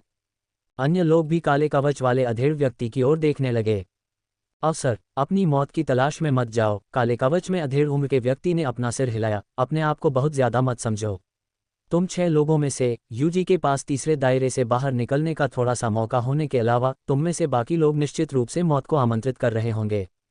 उड़ते स्वर्ग स्तर के 6 पुरुष और महिलाएं चौंक गए और उस युवा गंजे आदमी की ओर देखने लगे जो चुप था। यूजी अपने देश के काउंटी शहर में कुछ हद तक प्रसिद्धि वाले व्यक्ति थे, और फिर भी उनके पूर्वज के शब्दों में उनके पास तीसरे क्षेत्र को तोड़ने का केवल एक मामूली मौका था। बहुत ऊंचा लक्ष्य मत रखो, काले कवच में मध्यम आयु वर्ग के व्यक्ति ने डांटा। मैं कई वर्षों से रॉयल कैपिटल में हूं। जो लोग 9 ध्वनियों के दायरे में 5वें दायरे से गुजरे हैं, उनमें से कौन असाधारण प्रतिभा नहीं था। आपको जो करने की जरूरत है वह है जमीन पर बने रहना, वास्तविकता को पहचानना और रॉयल कैपिटल में एक बल में शामिल होने का प्रयास करना जिसका लक्ष्य अंततः एक डेमिगॉड बनना है। हाँ, सभी 6 फ्लाइंग हेवन स्तर के व्यक्तियों ने सिर हिलाया। अचानक शून्य में एक कंपन हुआ जिसने तुरंत चौक में मौजूद असंख्य लोगों का ध्यान अपनी ओर आकर्षित कर लिया और सबने आसमान की ओर देखना शुरू कर दिया। पूर्वज, क्या हो रहा है? बैंगनी परिधान वाले युवक ने ऊपर देखा और पूछा। बैंगनी परिधान नौकरानियों, साउंड बिल्डिंग के अनुभाग नेताओं के नेतृत्व में ये वास्तव में बड़ी हस्तियों का आगमन है। ब्लैक आर्मर की आंखों में मध्यम आयु वर्ग के आदमी की चमक थी और वो मुस्कुराया। एक अच्छी नजर डालें। मैं आप सभी को अपने क्षितिज को व्यापक बनाने के लिए यहाँ लाया हूँ ताकि आप देख सकें कि रसातल देश के शीर्ष अभिजात वर्ग कौन हैं। न केवल अपनी मेज पर बल्कि ऊपर की ओर देख रहे अनगिनत लोग, चाहे वे निचली मंजिल पर हजारों मेजों पर हों या मध्य मंजिल पर तैरती हुई सुंदर मेजों पर, सभी साइलेंस बिल्डिंग से बाहर उड़ती हुई कई दर्जन पर्पल गार्मेंट नौकरानियों को देखने के लिए मुड़े हुए थे। बैंगनी वस्त्रों से सुसज्जित सभी बहुत ही सभ्य दिख रहे थे। वे केवल दासियां लग रहे थे, लेकिन वास्तव में वे सभी देवता थे। दर्जनों डेमिगॉड नौकरानियों के अलावा वहां सैकड़ों फ्लाइंग हेवन स्तर की नौकरानियां भी थीं, जो दोनों तरफ सम्मानपूर्वक खड़ी थीं और शून्य में एक गलियारा बना रही थीं। उनका नेतृत्व साइलेंस बिल्डिंग के पीक सेमी डिवाइन नेता कर रहे थे। 9 साउंड्स मंडप, जिसमें 9 अनुभाग नेता और एक मंडप नेता होगा। साइलेंस बिल्डिंग के नेता द्वारा व्यक्तिगत रूप से अतिथियों का स्वागत करना। कौन सा राजकुमार का परिवार आया है? ऐसा लगता है कि एक से अधिक हैं, खासकर इसलिए क्योंकि आज 9 ध्वनियों के क्षेत्र का उद्घाटन है। निश्चित रूप से राजसी परिवारों से एक से अधिक सदस्य हैं। अनगिनत उड़ते हुए स्वर्ग और अर्ध देवता चुपचाप चर्चा कर रहे थे। ये यहाँ है, ये ब्लैक ड्रैगन वॉरशिप है, एक शाही परिवार आया है। कई लोगों ने इसे पहचान लिया। धमाका धमाका धमाका, विशालकाय ब्लैक ड्रैगन युद्धपोत बादलों और धुंध को चीरता हुआ धीरे धीरे चौक के खालीपन के किनारे पर उतर रहा था। नीचे असंख्य लोगों की निगाहें उसकी ओर आकर्षित हो रही थीं। उसके पीछे युद्धपोत से दर्जनों आकृतियां उड़ रही थीं। उनका नेतृत्व चांदी के कवच पहने एक वीर युवक और काले वस्त्र पहने एक युवक कर रहे थे, तथा उनके पास चांदी के वस्त्र पहने एक युवती खड़ी थी। युद्धपोत से उतरे अन्य सभी लोग अर्ध दिव्य रक्षक थे, जिनमें से प्रत्येक से अत्यंत शक्तिशाली आभा निकल रही थी। स्वूश, 9 साउंड बिल्डिंग के मेजबान, जो असाधारण व्यक्तित्व के धनी थे, आगे बढ़े और थोड़ा झुककर कहा, राजकुमार जियांग शान और युवा मास्टर जू युआन को नमस्कार। राजकुमार जियांग शान और युवा मास्टर जू युआन को नमस्कार। दर्जनों अर्धदिव्य युवतियों और सैकड़ों उड़ती स्वर्ग युवतियों ने सम्मानपूर्वक सिर झुकाया। जियांग शान ने उदासीनता से सिर हिलाया। इसके तुरंत बाद उसने अपना सिर घुमाया और ली युआन की ओर मुस्कुराते हुए कहा, भाई जू युआन, चलो। मैंने पहले से ही शून्य में निजी स्थान आरक्षित कर लिया है और भाई बेली और अन्य लोग हमारा इंतजार कर रहे हैं। ठीक है, ली युआन ने सिर हिलाया। पब फ्यूचर द्वारा विज्ञापन। 9 साउंड बिल्डिंग के मेजबान का पीछा करते हुए वे तीनों तेजी से शून्य के सबसे ऊंचे स्थान पर स्थित एक छोटे से हॉल की ओर उड़ चले। इन छोटे हॉलों से पूरे चौक का बेहतरीन दृश्य दिखता था। ये लोग कौन हैं? अर्धदैवीय रक्षकों का एक समूह। 9 साउंड बिल्डिंग का होस्ट उनका स्वागत करने आया था। यदि दिव्य प्राणी भी आ जाएं, तो भी स्वागत संभवतः इसी स्तर का होगा। मैंने जियांग शान के बारे में सुना है, जो दिव्य साम्राज्य में नंबर 1 अर्धदिव्य है, लेकिन दूसरा कौन है जिसका नाम जू युआन है? क्या वह फ्लाइंग हेवन लेवल पर नहीं है? जियांग शान के बराबर? चौक पर मौजूद लाखों लोग फुसफुसा रहे थे, उनके दिल सदमे से भर गए थे। ली युआन के कार्य केवल 3 दिनों तक ही फैले थे, मुख्य रूप से शाही राजधानी के उच्च स्तर तक, और उड़ते स्वर्ग स्तर और साधारण अर्ध देवताओं के अधिकांश लोगों के लिए अपरिचित थे। इसके अलावा कई लोग एबिस देश के अन्य भागों से भी आए थे। लेकिन 9 साउंड बिल्डिंग से मिले स्वागत के साथ जू युआन का नाम अनगिनत लोगों के मन में अंकित हो गया। उड़ते स्वर्ग की सूची में नंबर 1 जू युआन फ्लाइंग हेवन लिस्ट में नया नंबर 1 है। ऐसा कहा जाता है कि उसकी प्रतिभा बहुत अधिक है। उसने एक ही चाल में सेमी डिवाइन ताकत वाले फ्लाइंग हेवन को हरा दिया। ली युआन के कारनामों के बारे में जानने वाले कुछ लोगों ने अपने आसपास के लोगों के साथ साझा करना शुरू कर दिया। फिर दूसरे और तीसरे वर्णन के साथ कहानियां जल्दी ही अतिरंजित हो गईं। ऐसा कहा जाता है कि जू युआन ने कई अर्धदेवताओं को मार डाला है। किंवदंती है कि राजा को विश्वास है कि वह सच्चा देवत्व प्राप्त कर सकता है और वह उसे शाही परिवार का एक सदस्य प्रदान करना चाहता है। पब फ्यूचर द्वारा विज्ञापन। ऐसे दिव्य परिवार हैं जो चाहते हैं कि वह संतान का पिता बने। आखिरकार मजबूत संतानों को अक्सर अधिक प्रतिभा विरासत में मिलती है। ... इस दृश्य ने भी कई लोगों को झकझोर दिया। महान पूर्वज। बैंगनी वस्त्र पहने एक युवक ने ईर्ष्या से कहा, क्या ये जू युआन वास्तव में इतना शक्तिशाली है? अर्ध दिव्य जियांग शान के बराबर। अन्य लोग भी उत्सुकता से काले कवच पहने उस अधेड़ व्यक्ति की ओर मुड़े। एबिस देश में जियांग शान की प्रसिद्धि दशकों तक फैली हुई थी। उसे अर्धदेवताओं के बीच लगभग अजेय माना जाता था, और इसलिए इन उड़ते स्वर्ग स्तर के पुरुषों और महिलाओं ने उसके बारे में सुना था। राजकुमार जियांग शान बहुत ही दुर्जेय हैं, लेकिन जैसा कि आप जानते हैं, मैं राजा झेनहाई के अधीन काम करता हूँ। काले कवच में मध्यम आयु वर्ग के व्यक्ति ने आह भरी। मैंने कल ही राजसी वारिस को ये कहते हुए सुना कि युवा मास्टर जू युआन बेहद प्रतिभाशाली है, यहाँ तक कि राजकुमार जियांग शान से भी आगे। राजसी वारिस ने कहा कि शायद कुछ 100 या 1000 वर्षों में ये युवा मास्टर जू युआन एक नया दिव्य साम्राज्य स्थापित कर सकता है। एक दिव्य साम्राज्य की स्थापना। उड़ते स्वर्ग स्तर का समूह हैरान था। अल्पविराम। छोटे से हॉल के अंदर पुराने परिचित बेली टेंग और यान लॉन के अलावा कई राजकुमार भी मौजूद थे। सभी अर्ध दिव्य स्तर के थे और काफी शक्तिशाली थे। भाई जू युआन, बधाई। फ्लाइंग हेवन लिस्ट में शीर्ष पर होना बहुत ही योग्य बात है। लेंग यान को ये बहुत पहले ही मिल जाना चाहिए था। ये राजकुमार एक के बाद एक बहुत विनम्र थे। ये राजा झेनहाई का बेटा जियांग जुन है। वेब से जर्गनेट द्वारा संचालित। इवांका ट्रंप को कभी भी यह अपमानजनक पोशाक नहीं पहननी चाहिए थी। इवांका ट्रंप का कातिलाना फिगर देखने लायक है। ये है। जियांग शान ने उन्हें एक एक करके ली युआन से मिलवाया, जिन्होंने विनम्रता से जवाब दिया। सभी राजकुमार ली युआन को देख रहे थे, क्योंकि वे जानते थे कि उसकी क्षमता और प्रतिभा में असीम संभावनाएं छिपी हैं। स्वाभाविक रूप से उन्होंने उसे छोटा नहीं समझा। इससे भी अधिक, आज जियांग शान के हॉल में आने का उनका प्राथमिक उद्देश्य ली युआन से परिचित होना था। नौध्वनियों का क्षेत्र खुलने में अभी कितना समय है? ली युआन ने पूछा। बहुत जल्द, बस 1/4 घंटा और, जियांग शान ने कहा। इसमें कोई देरी नहीं होगी, ये हर साल समय पर खुलता है।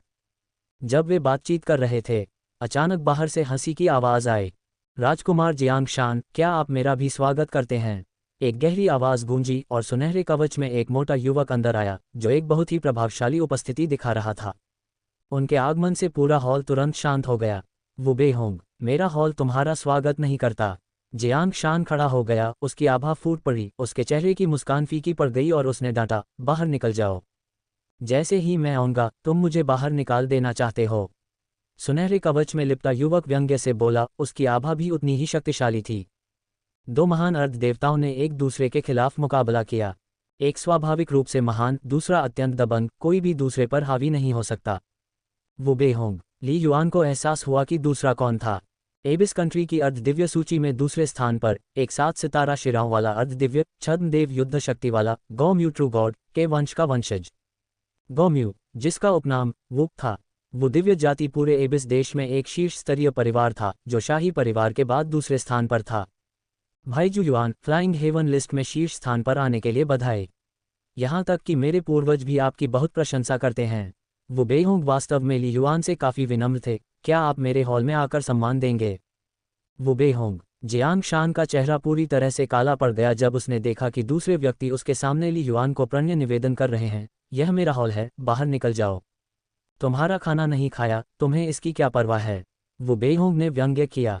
क्या तुम, मिस्ट माउंटेन किंग के राजसी वारिस, इतना भी बर्दाश्त नहीं कर सकते? ये शर्म की बात है कि मिस्ट माउंटेन किंग के जीवन भर हीरो रहने के बावजूद उसका बेटा बेकार है। मैं यहाँ सिर्फ भाई शू युआन को आमंत्रित करने आया हूँ। चाहे शू युआन आना चाहे या नहीं, क्या आपको उसके लिए निर्णय लेने की ज़रूरत है? शू युआन आखिरकार आपका नौकर नहीं है, वो बेहोंग ने आगे कहा। तुम, जियांग शान की आंखें बर्फ की तरह ठंडी थीं। वो बेहोंग ने एक कामुक मुस्कान प्रकट की। अर्ध दिव्य बेहोंग, आज मेरे सम्मान में राजकुमार जियांग शान का भोज है। बाद में 9 ध्वनियों के क्षेत्र में जाने के अलावा मैं इस हॉल को नहीं छोड़ूंगा। ली युआन ने मुस्कुराते हुए कहा, कृपया वापस आएं। ठीक है, फिर 9 ध्वनियों के क्षेत्र की घटना समाप्त होने के बाद मैं भाई जू युआन से मिलने जाऊंगा। वो बेहोंग ने विनम्रता से मुस्कुराते हुए कहा, मैं हमेशा अपने दोस्तों के प्रति ईमानदार रहता हूँ, जियांग शान की तरह नहीं जो अपनी दिखावटी दयालुता के साथ हमेशा पाखंडी होने का दिखावा करता है। तब वो बेहोंग ने ली युआन को प्रणाम किया और जाने के लिए मुड़ा तथा पास के एक अन्य छोटे हॉल में प्रवेश किया। हम्फ, जियांग शान ने ठंडे स्वर में कहा, उसके दिल में गुस्सा भर गया। भाई जू युआन, माफ़ी चाहता हूँ, मैं अपना संयम खो बैठा। जियांग शान बैठ गया, उसका चेहरा सामान्य हो गया। ऐसा नहीं है कि मैं तुम्हें दोस्त बनाने से रोकना चाहता हूँ, बस इतना है कि यह वो बेहोंग वाकई घृणित है। भाई जियांग शान, क्या तुम्हारा इस वो बेहोंग के साथ कोई बड़ा विवाद है? ली युआन ने पूछा। वास्तव में यह एक बड़ा संघर्ष था, बेली टेंग ने किनारे से समझाया। वह और जियांग शान हाल के वर्षों में हमारे एबिस देश के शीर्ष प्रतिभाशाली व्यक्ति माने जाते हैं। दोनों ने 7 स्टार वेंस को जागृत किया है। उन्होंने एक बार एक परीक्षण मिशन पर एक साथ काम किया था, लेकिन जियांग शान को दूसरे पक्ष ने धोखा दिया था। धोखा? ली युआन आश्चर्यचकित था। हाँ, जियांग शान ने सिर हिलाया। उस समय यह एक खजाने के लिए लड़ाई थी। वो बेहोंग ऊपर से वीर प्रतीत होता है, लेकिन वह अंदर से ईर्ष्यालु और दुष्ट है। उसने सिर्फ मुझे ही नहीं बल्कि और भी लोगों को धोखा दिया है। वह वास्तव में घृणित है। मैंने इसकी आशा नहीं की थी। आज उस आदमी ने मूड खराब कर दिया। जियांग शान ने अपना सिर हिलाया। उस समय मेरे पास कोई सबूत नहीं था और उसकी वास्तव में महत्वपूर्ण ताकत और नगण्य पृष्ठभूमि को देखते हुए हम हमेशा संघर्ष में रहे हैं, एक दूसरे के लिए कुछ भी करने में असमर्थ हैं। ली युआन ने हल्का सा सिर हिलाया। दोनों को अर्ध दिव्य सूची में क्रमशः प्रथम और द्वितीय स्थान दिया गया। उनकी ताकतें काफ़ी करीब थीं। जहां तक उनकी पृष्ठभूमि का सवाल है, दिव्य गुह्यू, हालांकि जियांग युआन सच्चे भगवान की तरह मजबूत नहीं थे, फिर भी उन्हें उनसे अनुग्रह प्राप्त था। इसके अलावा ली युआन ने एबिस दानव रक्तमांद में जियांग युआन सच्चे भगवान के स्वभाव को देखा था। जब तक जियांग शान की मृत्यु नहीं हो जाती, तब तक उसके सामने आने वाला कोई भी अनुभव उसके लिए एक परीक्षा के रूप में देखा जाएगा। पब फ्यूचर द्वारा विज्ञापन। समय बीत गया। शाही राजधानी में और भी प्रसिद्ध शीर्ष प्रतिभाएं आईं। जियांग शान और बेली टेंग ने उन्हें एक एक करके ली युआन से मिलवाया। उड़ते स्वर्ग की सूची में शीर्ष 100 में से लगभग आधे लोग आ चुके थे और अर्ध दिव्य सूची में भी शीर्ष 100 में से अधिकांश लोग आ चुके थे। स्वर्ग में उड़ने वाले स्तर के लोग, यहाँ तक कि शीर्ष प्रतिभाशाली लोग भी आमतौर पर मजबूत आत्मा इच्छा शक्ति नहीं रखते हैं। इसलिए सुरक्षा के लिए कई लोग इसका प्रयास नहीं करते हैं। जियांग शान ने कहा, अर्धदिव्य लोगों के लिए नष्ट होने का जोखिम बहुत कम है। ली युआन समझ गया। भाई जू युआन, क्या आप सचमुच बाद में प्रयास करने का इरादा रखते हैं? बेली टेंग ने उत्सुकता से पूछा। बेशक, मेरा इरादा यही है। ली युआन मुस्कुराया। मुझे अपनी आत्मा की इच्छा पर थोड़ा भरोसा है। ठीक है, जू युआन की आत्मिक इच्छा बहुत मजबूत है, शायद अर्धदिव्य स्तर पर, शायद छठे या सातवें क्षेत्र तक पहुंचने में भी सक्षम है, जियांग शान ने कहा। अल्पविराम। दूसरे छोटे हॉल में। लानत है, मैं जियांग शान के खिलाफ लड़ रहा था और यह सब ठीक है, हालांकि वह शाही परिवार का है, राजा हमारे साथ समान व्यवहार करता है। वो बेहोंग ने भौहें सिकोड़ी। लेकिन जियांग शान के साथ जू युआन के रिश्ते इतने अच्छे क्यों हैं? शिक्षक कहते हैं कि जू युआन भविष्य में सच्चा भगवान बन सकता है, जो अब इस देश को बहुत प्रभावित करेगा। हमें उसे जीतना होगा, वो बेहोंग ने सोचा। भले ही हम उसे मना न सकें, लेकिन हमें ये सुनिश्चित करना होगा कि वह जियांग शान की मदद न करे। संसाधन सीमित हैं। खजानों और खेती के संसाधनों पर लड़ाई और यहाँ तक कि कुछ झगड़ों के कारण रसातल देश के देवता एक दूसरे को मार भी देते हैं। सामान्य परिस्थितियों में जियांग युआन सच्चा भगवान हस्तक्षेप नहीं करेगा। अल्पविराम। थोड़ी देर प्रतीक्षा करने के बाद नाइन साउंड बिल्डिंग के ऊपर आकाश में अचानक प्रकाश चमक उठा, जिसके बाद एक थोड़ा भ्रामक और विशाल जादुई खजाने वाला टावर मध्य हवा में प्रकट हुआ। ये टावर 1000 फीट ऊंचा था, जिसमें 9 स्तर थे। टावर का पूरा हिस्सा सोने से ढका हुआ था। इसकी चमक इतनी तेज थी कि यह नाइन साउंड बिल्डिंग की रंगीन चमक को ढक रही थी। मीनार के प्रकट होने के साथ ही एक स्पष्ट और विशाल शक्ति फैल जाती है, जिससे पूरा विश्व शांत प्रतीत होता है। नौध्वनि टावर। किंवदंती है कि नाइन साउंड टावर एक शक्तिशाली गुफा स्वर्ग खजाना है, जिसमें 9 दुनियाएं शामिल हैं। एक सच्चा ईश्वरीय यंत्र। अनगिनत उड़ते हुए स्वर्ग अर्ध दिव्य व्यक्तियों ने आश्चर्य से ऊपर देखा, जिनमें जियांग शान, बेली टेंग और अन्य शामिल थे। जियांग शान जैसे अद्वितीय प्रतिभाशाली लोगों के लिए भी एक सच्चा ईश्वरीय साधन अप्राप्य था। आखिरकार, सबसे सामान्य सच्चे ईश्वरीय यंत्र का मूल्य भी 1 लाख दिव्य क्रिस्टल से अधिक था। पब फ्यूचर द्वारा विज्ञापन। थोड़े अधिक शक्तिशाली सच्चे ईश्वरीय उपकरणों की कीमत 10 लाख से अधिक दिव्य क्रिस्टल हो सकती है, और इस नौध्वनि टावर का मूल्य कम से कम इन उड़ते हुए स्वर्ग के अर्ध दिव्य व्यक्तियों के अनुमान से परे था। छोटे भाई, मूर्ख मत बनो। ये नौध्वनि टावर प्राचीन दिव्य महल से अतुलनीय है। गुयू की आवाज ली युआन के दिमाग में गूंज उठी। बस यह एक सच्चे भगवान द्वारा संचालित है, जो अपनी शक्ति का पूरा प्रदर्शन कर रहा है। समझ गया, ली युआन ने मुस्कुराते हुए जवाब दिया। अल्पविराम। नौध्वनियों का क्षेत्र अब आधिकारिक रूप से खुल गया है। स्वर्ग और पृथ्वी पर गूंजती हुई एक भव्य आवाज आई। याद रखें, नौध्वनियों के क्षेत्र में नाश होने का जोखिम है। यदि आप इसे चुनौती देना चाहते हैं, तो आपको अत्यधिक सावधानी बरतनी चाहिए। नियम इस प्रकार हैं। फ्लाइंग हेवन लेवल पर जो लोग 5वीं मंजिल पार करेंगे, उन्हें नाइन साउंड बिल्डिंग से एक उपहार मिलेगा। 6ठी मंजिल पार करने पर आप नाइन साउंड ट्रू गॉड के साथ दर्शन के लिए योग्य हो जाएंगे। अर्ध दिव्य स्तर पर जो लोग 8वीं मंजिल पार करते हैं, 9वीं मंजिल पार करने से आप 9 ध्वनियों वाले सच्चे ईश्वर से मिलने के योग्य हो जाते हैं। अवधि 3 दिन की होगी। भव्य आवाज तेजी से गायब हो गई। धमाका। शून्य में स्थित 1000 झांग ऊंचा टावर, जिसके आधार पर 4 प्रवेश द्वार थे, एक साथ खुल गए, जिससे अंदर का भाग धुंध से ढक गया। एक विशाल अराजकता, बाहरी दुनिया के लिए अभेद्य, जो वास्तविक और भ्रामक सब कुछ छिपा रहा था। जाना। ऊपर आक्रमण करो। तुरंत ही नीचे की बड़ी मेज से सैकड़ों आकृतियां चमकती हुई आसमान में उड़ गईं और नीचे की ओर खुले हुए निकास द्वारों से तेजी से नाइन साउंड टावर में प्रवेश कर गईं। तुरंत ही नाइन साउंड टावर की चमक बढ़ गई, जिससे उसकी सतह पर प्रकाश के अनेक धुंधले बिंदु प्रकट हुए, कुछ लाल, कुछ बैंगनी। कई अन्य लोग भी स्थिति पर नजर रख रहे थे। आखिरकार, 9 ध्वनियों का क्षेत्र 3 दिनों तक चलता है। इसमें जल्दबाजी करने की कोई आवश्यकता नहीं है। प्रकाश के वे बिंदु चुनौती देने वालों को दर्शाते हैं, जियांग जुवान ने ली युआन को समझाया। इन रोशनियों के जरिए कोई मोटे तौर पर यह अनुमान लगा सकता है कि वे किस क्षेत्र में पहुंच गए हैं। अगर कोई रोशनी बुझ जाती है, तो इसका मतलब है कि वे गिर गए हैं। लाल प्रकाश उड़ते स्वर्ग स्तर का प्रतिनिधित्व करता है। बैंगनी प्रकाश अर्ध दिव्य स्तर का प्रतिनिधित्व करता है। ली युआन को अब 9 ध्वनियों के क्षेत्र के सभी नियम समझ में आ गए। समय बीत गया। इसके तुरंत बाद प्रकाश के कई बिंदु पहले ही दूसरे क्षेत्र, यहाँ तक कि तीसरे क्षेत्र तक पहुंच चुके थे। लेकिन कई ऐसे प्रकाश भी थे जो दूसरे क्षेत्र में बुझ गए। गिर गया। ली युआन मन ही मन आश्चर्यचकित था। 9 ध्वनियों के क्षेत्र के नियमों को सार्वजनिक कर दिया गया था, और सिद्धांततः जो लोग इसे चुनौती देने का साहस करते थे, उनमें एक निश्चित स्तर का आत्मविश्वास था। उन्होंने यह उम्मीद नहीं की थी कि इतने सारे लोग फिर भी मर जाएंगे। वेब से जर्गनेट द्वारा संचालित। जेनिफर लोपेज ने बेन एफ्लेक से तलाक लेने की वजह बताई। हमने वैलेरी बर्टिनेली के पूरे रिश्ते का इतिहास बताया। इतने सारे लोग इतनी जल्दी मर गए। नौध्वनियों का क्षेत्र वास्तव में खतरनाक है। जो लोग मारे गए वे लापरवाह थे, वे एक जुआ खेलने और एक सच्चे ईश्वर के अधीन शिष्य बनकर महान बनने की उम्मीद कर रहे थे, लेकिन उन्होंने यह नहीं सोचा कि नौध्वनियों का क्षेत्र 1000 से अधिक वर्षों से स्थापित है। क्या इसमें कोई दोष हो सकता है? अनगिनत उड़ते हुए स्वर्ग अर्ध देवताओं ने देखा, अधिकांश लोग तमाशा देखने के लिए वहां थे। वास्तव में साहसी चुनौती देने वाले लोग कुछ ही विरले थे। कुछ ही समय में अधिक अवलोकन के बाद अधिक से अधिक लोग आगे बढ़ने लगे और नौध्वनि टॉवर पर चढ़ने की कोशिश करने वाले लोगों की कुल संख्या जल्दी ही 1000 से अधिक हो गई। हालांकि दूसरे दायरे में कई लोग मारे गए, लेकिन तीसरे दायरे में अधिकांश चुनौती देने वाले अभी भी तीसरे दायरे से आगे बढ़ने में सक्षम थे। 1 घंटे से अधिक समय बाद चैलेंजर्स ने 9 साउंड टॉवर के विभिन्न निकास द्वारों से बाहर निकलना शुरू कर दिया। पहली या दूसरी मंजिल पर कोई निकास नहीं है। जीवित रहने के लिए आपको कम से कम तीसरी मंजिल तक पहुंचना होगा। फ्लाइंग हेवन लेवल पर मौजूद ज्यादातर लोग तीसरी मंजिल के टावर से बाहर निकल रहे हैं। मरने वाले ज्यादातर फ्लाइंग हेवन लेवल के हैं। ली युआन ने दूर से देखा। दूसरी ओर अर्ध दिव्य लोग ज्यादातर चौथी, 5वीं मंजिल से बाहर आते हैं। बहुत कम अर्ध दिव्य लोग मरे, लेकिन कुछ थे। तथापि इतना समय बीत जाने के बाद केवल कुछ ही अर्ध दिव्य लोग 7वें क्षेत्र को पार कर पाए थे, जो कि उड़ते स्वर्ग स्तर के लिए मानक था। और जो 8वीं मंजिल पार कर गए थे, उनका क्या हुआ?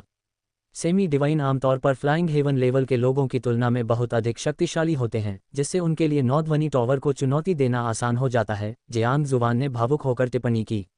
लेकिन हजारों लोगों ने प्रयास किया और अभी तक एक भी व्यक्ति को उपहार नहीं मिला है। नौध्वनियों के सच्चे परमेश्वर के शिष्यत्व के मानक तक पहुंचने की तो बात ही छोड़िए। देखने वाले लोग आह भरने से खुद को रोक नहीं सके। सच्चे परमेश्वर का शिष्य बनने की दहलीज सचमुच बहुत ऊंची थी।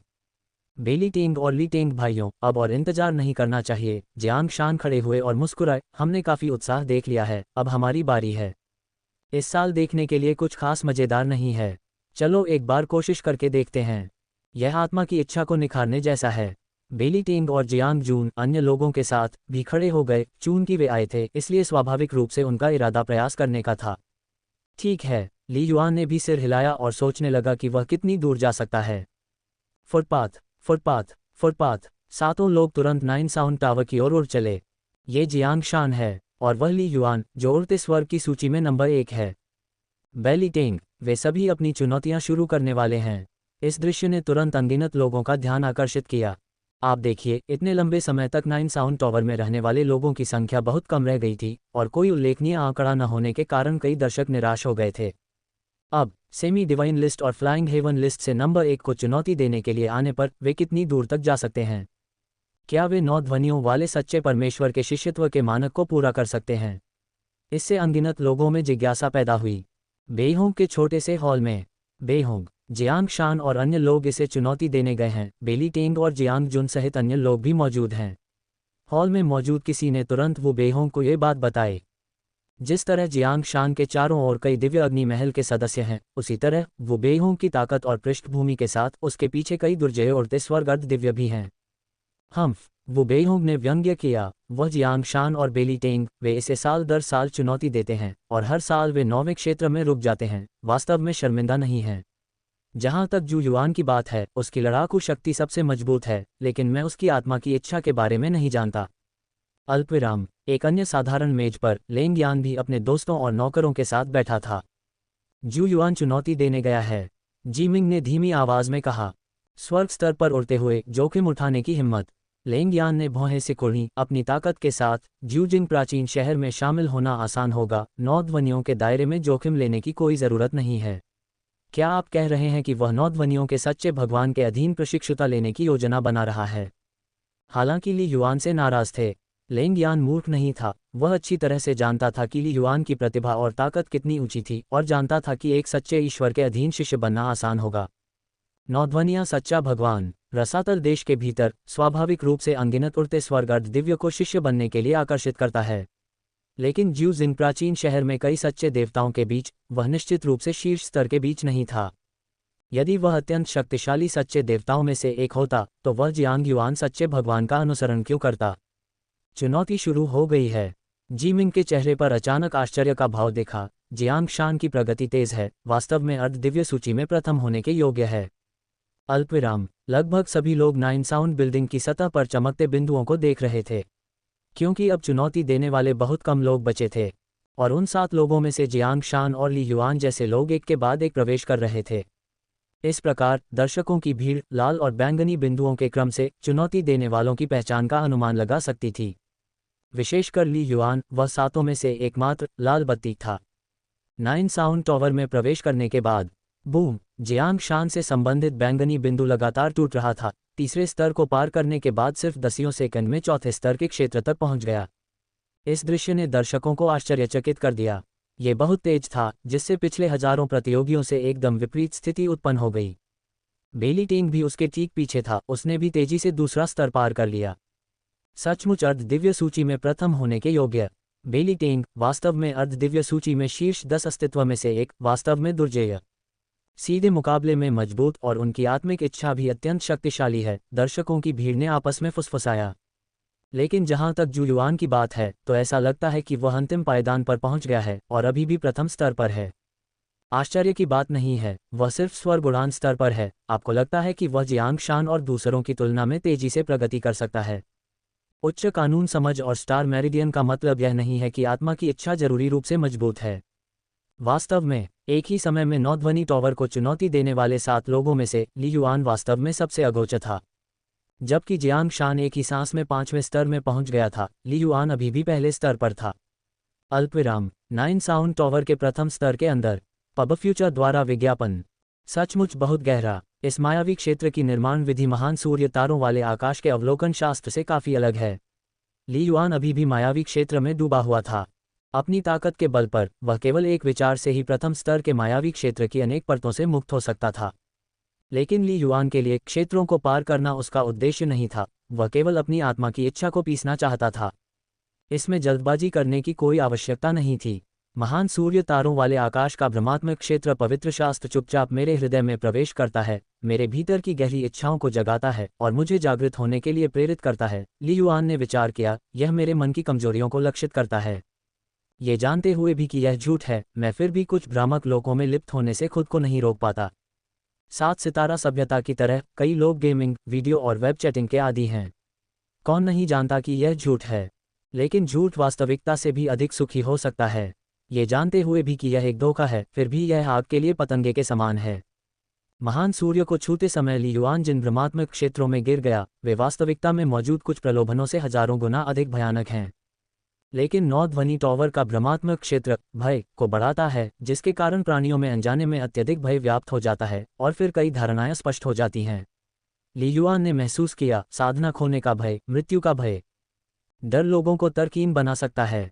डर से लोग हिम्मत हार सकते हैं। कई लोग सचमुच मौत से डरते हैं। अत्यधिक भय, ये भी एक प्रकार की भ्रमात्मक क्षेत्र तकनीक है, दिलचस्प है। ली युआन ने मुस्कुराहट दिखाई। 9 ध्वनि क्षेत्र में आना सही विकल्प था। ली युआन ने मायावी क्षेत्र की परतों को तोड़ने में जल्दबाजी नहीं की, इसके बजाय उसने इसका पूरा आनंद लिया और अदृश्य मायावी क्षेत्र को अपने मन पर पूरी तरह से छा जाने दिया। दुश्मन को हराने के लिए सबसे पहले दुश्मन को समझना होगा। 3 दिन का समय है, कोई जल्दी नहीं है, केवल 10 मिनट ही बीते हैं। ली युआन बहुत धैर्यवान था। उनकी आत्मिक इच्छा अविश्वसनीय रूप से मजबूत थी और प्रथम स्तर के अदृश्य आत्मिक उतार चढ़ाव से घिरे होने के बावजूद उनका हृदय पूरी तरह से स्पष्ट था। अल्पविराम 9 ध्वनि टॉवर के उच्च शून्य में आभा उत्सर्जित करने वाले छद्म देवताओं का एक समूह यहाँ एकत्र हुआ, जो 9 ध्वनि टॉवर में चुनौती देने वालों की स्थिति का अवलोकन कर रहा था और एक दूसरे के साथ टिप्पणियों का आदान प्रदान कर रहा था। वहाँ लगभग 30 छद्म देवता थे। 9 ध्वनि क्षेत्र जैसी घटनाएं जो वर्ष में एक बार होती हैं, वे सामान्यतः छद्म देवताओं का अधिक ध्यान आकर्षित नहीं करती। ऐसा लगता है कि इस साल काफी लोग स्वतंत्र हैं। यहाँ तक कि डोंगलिन भी आ गया है। उब्र लाल लबादे में एक महिला हंसी, इतने सारे लोगों के आने से ऐसा लगता है कि ज्यूजिंग प्राचीन शहर के नए सदस्यों की भर्ती वास्तव में ध्यान आकर्षित कर रही है। क्या वे सब यहाँ जू युआन को देखने आए हैं, या ये जियांग शान है? अग्नि में लाल वस्त्र पहने यह महिला 9 ध्वनियों वाले भवन की वास्तविक नियंत्रक थी तथा 9 ध्वनियों वाले सच्चे ईश्वर की अनुयायी भी थी। इस वर्ष के चैलेंजर्स काफी साधारण हैं। पिछले हजारों लोगों में से एक भी न्यूनतम मानक को पूरा नहीं कर पाया। कितने अफसोस की बात है। इन छद्म देवताओं के मानक बहुत ऊंचे थे। यदि कोई व्यक्ति 9 ध्वनियों वाले सच्चे परमेश्वर से उपहार प्राप्त करने के लिए न्यूनतम मानक तक पहुंच जाता था, तो वे उसे शिष्य के रूप में लेने के लिए तैयार थे। एक शक्तिशाली आत्मिक इच्छा एक अत्यंत दृढ़ हृदय को दर्शाती है। भले ही साधना की गति धीमी हो, वे सुधार करते रह सकते हैं और अंततः छद्म देवता बनने की संभावना भी बहुत अधिक है। दुर्भाग्य से उनमें से एक भी उनकी नज़र में नहीं आया। जियांग शान और बेली टेंग ने वास्तव में बहुत तेज़ी से प्रगति की है। जियांग शान पहले ही 8वें स्तर पर पहुंच चुका है। कितना समय बीत चुका है? क्या राजा उसे इतना महत्व दे रहा है? मिस्ट माउंटेन किंग ने वास्तव में एक अच्छा बेटा पैदा किया है, इन छद्म देवताओं ने टिप्पणी की। पब फ्यूचर द्वारा विज्ञापन। जहां तक जू युआन की बात है, वह मेरे लिए कुछ हद तक निराशाजनक है। कितना समय बीत चुका है और वह केवल तीसरे स्तर तक ही पहुंचा है। हालांकि आत्मा की इच्छा और कानून की समझ का आपस में कोई संबंध नहीं है, फिर भी वह बहुत कमज़ोर लगता है। वह तो बस उड़ते स्वर्ग के स्तर पर है। मुझे उसके बारे में जानकारी मिल गई है। ऐसा लगता है कि वह 40 साल का भी नहीं है। 40 भी नहीं, इतना कम उम्र। कोई आश्चर्य नहीं कि उसकी आत्मा की इच्छा अपेक्षाकृत कमज़ोर है। वहां मौजूद कई छद्म देवताओं को अचानक समझ आ गया। आमतौर पर व्यक्ति जितना अधिक बूढ़ा होता है और जितना अधिक परिष्कृत होता है, उसकी स्वाभाविक आत्मा उतनी ही मजबूत होती जाती है। ऐसा लगता है कि वह तीसरे स्तर को पार करने में सक्षम होगा, लेकिन यह निश्चित नहीं है कि वह चौथे स्तर को पार कर पाएगा या नहीं। एक छद्म देवता ने आकलन किया, मुझे लगा कि वह 5वें स्तर को पार कर सकता है। वास्तव में तार्किक रूप से कहें तो ऐसे उच्च कानून की समझ के साथ 9 ध्वनियों वाले सच्चे ईश्वर के मानक तक पहुंचना मुश्किल नहीं होना चाहिए। एक अन्य छद्म ईश्वर ने भी संदेह व्यक्त किया। बहुत सारे छद्म देवता आए थे। पोषण योग्य आशाजनक बीजों की तलाश के अलावा वे शू युआन का अवलोकन भी करना चाहते थे। सज्जनों, जल्दी से निष्कर्ष पर नहीं पहुंचना चाहिए। बैंगनी लबादे में बुजुर्ग व्यक्ति मुस्कुराया, मुझे डर है कि यह जू युआन आप सभी को आश्चर्यचकित कर देगा। डोंगलिन का मतलब, क्या जू युआन की आत्मा बहुत मजबूत है? डोंगलिन, तुम क्या जानते हो? अन्य छद्म देवता तुरंत उत्सुक हो गए। डोंगलिन छद्म देवता एबिस देश में जुएजिंग प्राचीन शहर का प्रभारी था। ताकत के मामले में वहां मौजूद कई छद्म देवता डोंगलिन छद्म देवता से कमतर नहीं थे, लेकिन जब बात बुद्धिमत्ता की आई तो वे बहुत पीछे थे। नहीं कह सकता, बस देखो और देखो। डोंगलिन छद्म देवता रहस्यमय ढंग से मुस्कुराया। वास्तव में डोंगलिन छद्म देवता को यह नहीं पता था कि ली युआन की आत्मा कितनी मजबूत थी। तथापि जिंग कुई को यह सोचने के लिए कि वह अब तक देखा गया सबसे शक्तिशाली व्यक्ति है। डोंगलिन छद्म देवता ने खुद से कहा, ये जू युआन, क्या वह संभवतः 7वें या 8वें स्तर तक भी पहुंच सकता है? अल्पविराम। आधा घंटा बीत गया। बेली टेंग, जियांग जून और अन्य सभी ने अपने प्रयास समाप्त कर दिए थे और अंत में वे केवल 7वें या 8वें स्तर तक ही पहुंच पाए। जू युआन और जियांग शान अभी भी जा रहे हैं। जू युआन चौथे स्तर पर है। ये सही नहीं होना चाहिए। जू युआन की स्थिति ने बेली टेंग और अन्य लोगों को हैरान कर दिया। हालांकि उन्होंने इस बात की पुष्टि नहीं की थी कि ली युआन में छद्म देव स्तर की आत्मा की इच्छा थी, फिर भी एक अस्पष्ट भावना ने उन्हें यह अनुमान लगाने की अनुमति दी कि ली युआन की आत्मा की इच्छा अत्यंत मजबूत थी। वह केवल चौथे स्तर पर कैसे हो सकता है? जियांग शान 9वें स्तर को चुनौती दे रहा है और वह काफ़ी समय से वहां है। उसे यकीन नहीं है कि वह इसे पार कर पाएगा या नहीं। जियांग शान का प्रदर्शन हमेशा की तरह स्थिर रहा। बूम! अचानक पूरा 9 साउंड टॉवर जगमगा उठा। उसके बाद टॉवर के ऊपर से एक बैंगनी रोशनी सीधे आसमान में उड़ती हुई, अंतहीन रूप से चमकती हुई। 9वां स्तर पास कर लिया। क्या जियांग शान 9वां स्तर पार कर चुका है? जैसा कि सेमी डिवाइन सूची में नंबर 1 से अपेक्षित था। इस दृश्य ने अनगिनत दर्शकों को तुरंत चौंका दिया। 9 ध्वनियों के दायरे से गुजरना।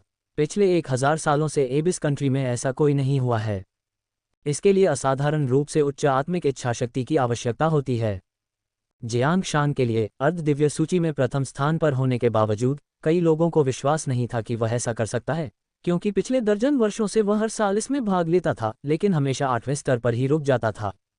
टकराना। एक हॉल में वू बेहोंग का कप तुरंत फट गया। उसका चेहरा राख हो गया। लानत है, यह आदमी, इसने 9वें स्तर को भी पार कर लिया। लेकिन वू बेहोंग अच्छी तरह से जानता था कि 9 ध्वनियों के क्षेत्र से गुजरने के लिए कोई छल कपट नहीं करना पड़ता। मोतियाबिन से आखिर पाना चाहते हैं क्या, वो भी सिर्फ 10 दिन में? ट्रेडिंग में सफलता कैसे पाएं? काश मुझे ये पहले पता होता। एकमात्र स्पष्टीकरण ये था कि आत्मिक इच्छा के मामले में जियांग शान ने उसे पूरी तरह से पीछे छोड़ दिया था। अल्पविराम। वास्तव में 9वें स्तर तक पहुंच गए। ये बच्चा जियांग शान वास्तव में बहुत शक्तिशाली है। ऐसी दृढ़ आत्मिक इच्छाशक्ति के साथ एक बार जब वह ज्यूजिंग प्राचीन शहर में शामिल हो जाएगा तो उसका विकास और भी तेजी से होगा। 9 ध्वनि टॉवर के ऊपर कई छद्म देवताओं ने भावना से आह भरी। अल्पविराम। हाहा, लगातार मेहनत करना वास्तव में कारगर है। जोश से भरा जियांग शान 9 साउंड टॉवर से अपने दोस्तों के समूह के पास आया और हंसते हुए बोला, 9वें स्तर पर जब मैं असफल होने वाला था तो मैं अनजाने में ही किसी तरह से आगे निकल गया और छद्म देवता स्तर पर पहुंच गया। छद्म ईश्वर स्तर की इच्छा प्रभावशाली। बेली टेंग, जियांग जून, यान लोंग और अन्य लोग भी उन्हें बधाई देने के लिए आगे आए। वे भी काफी हैरान थे। अर्ध ईश्वर के लिए, चाहे वह इच्छा या आत्मा को तोड़कर छद्म ईश्वर स्तर तक पहुंचना हो, यह अत्यंत कठिन है। तुलनात्मक रूप से कहें तो आत्मा की अपेक्षा इच्छाशक्ति को तोड़ना अधिक कठिन है। इच्छाशक्ति को तोड़ना, छद्म देवता स्तर तक आत्मा की सफलता की उम्मीद बहुत कम हो जाएगी, बेली टेंग ने कहा। जियांग शान, अगर तुम भी अपनी आत्मा की सफलता कर सकते हो तो शायद भविष्य में तुम ज्यू जिंग की 8 सितारा नसों तक पहुंच सको।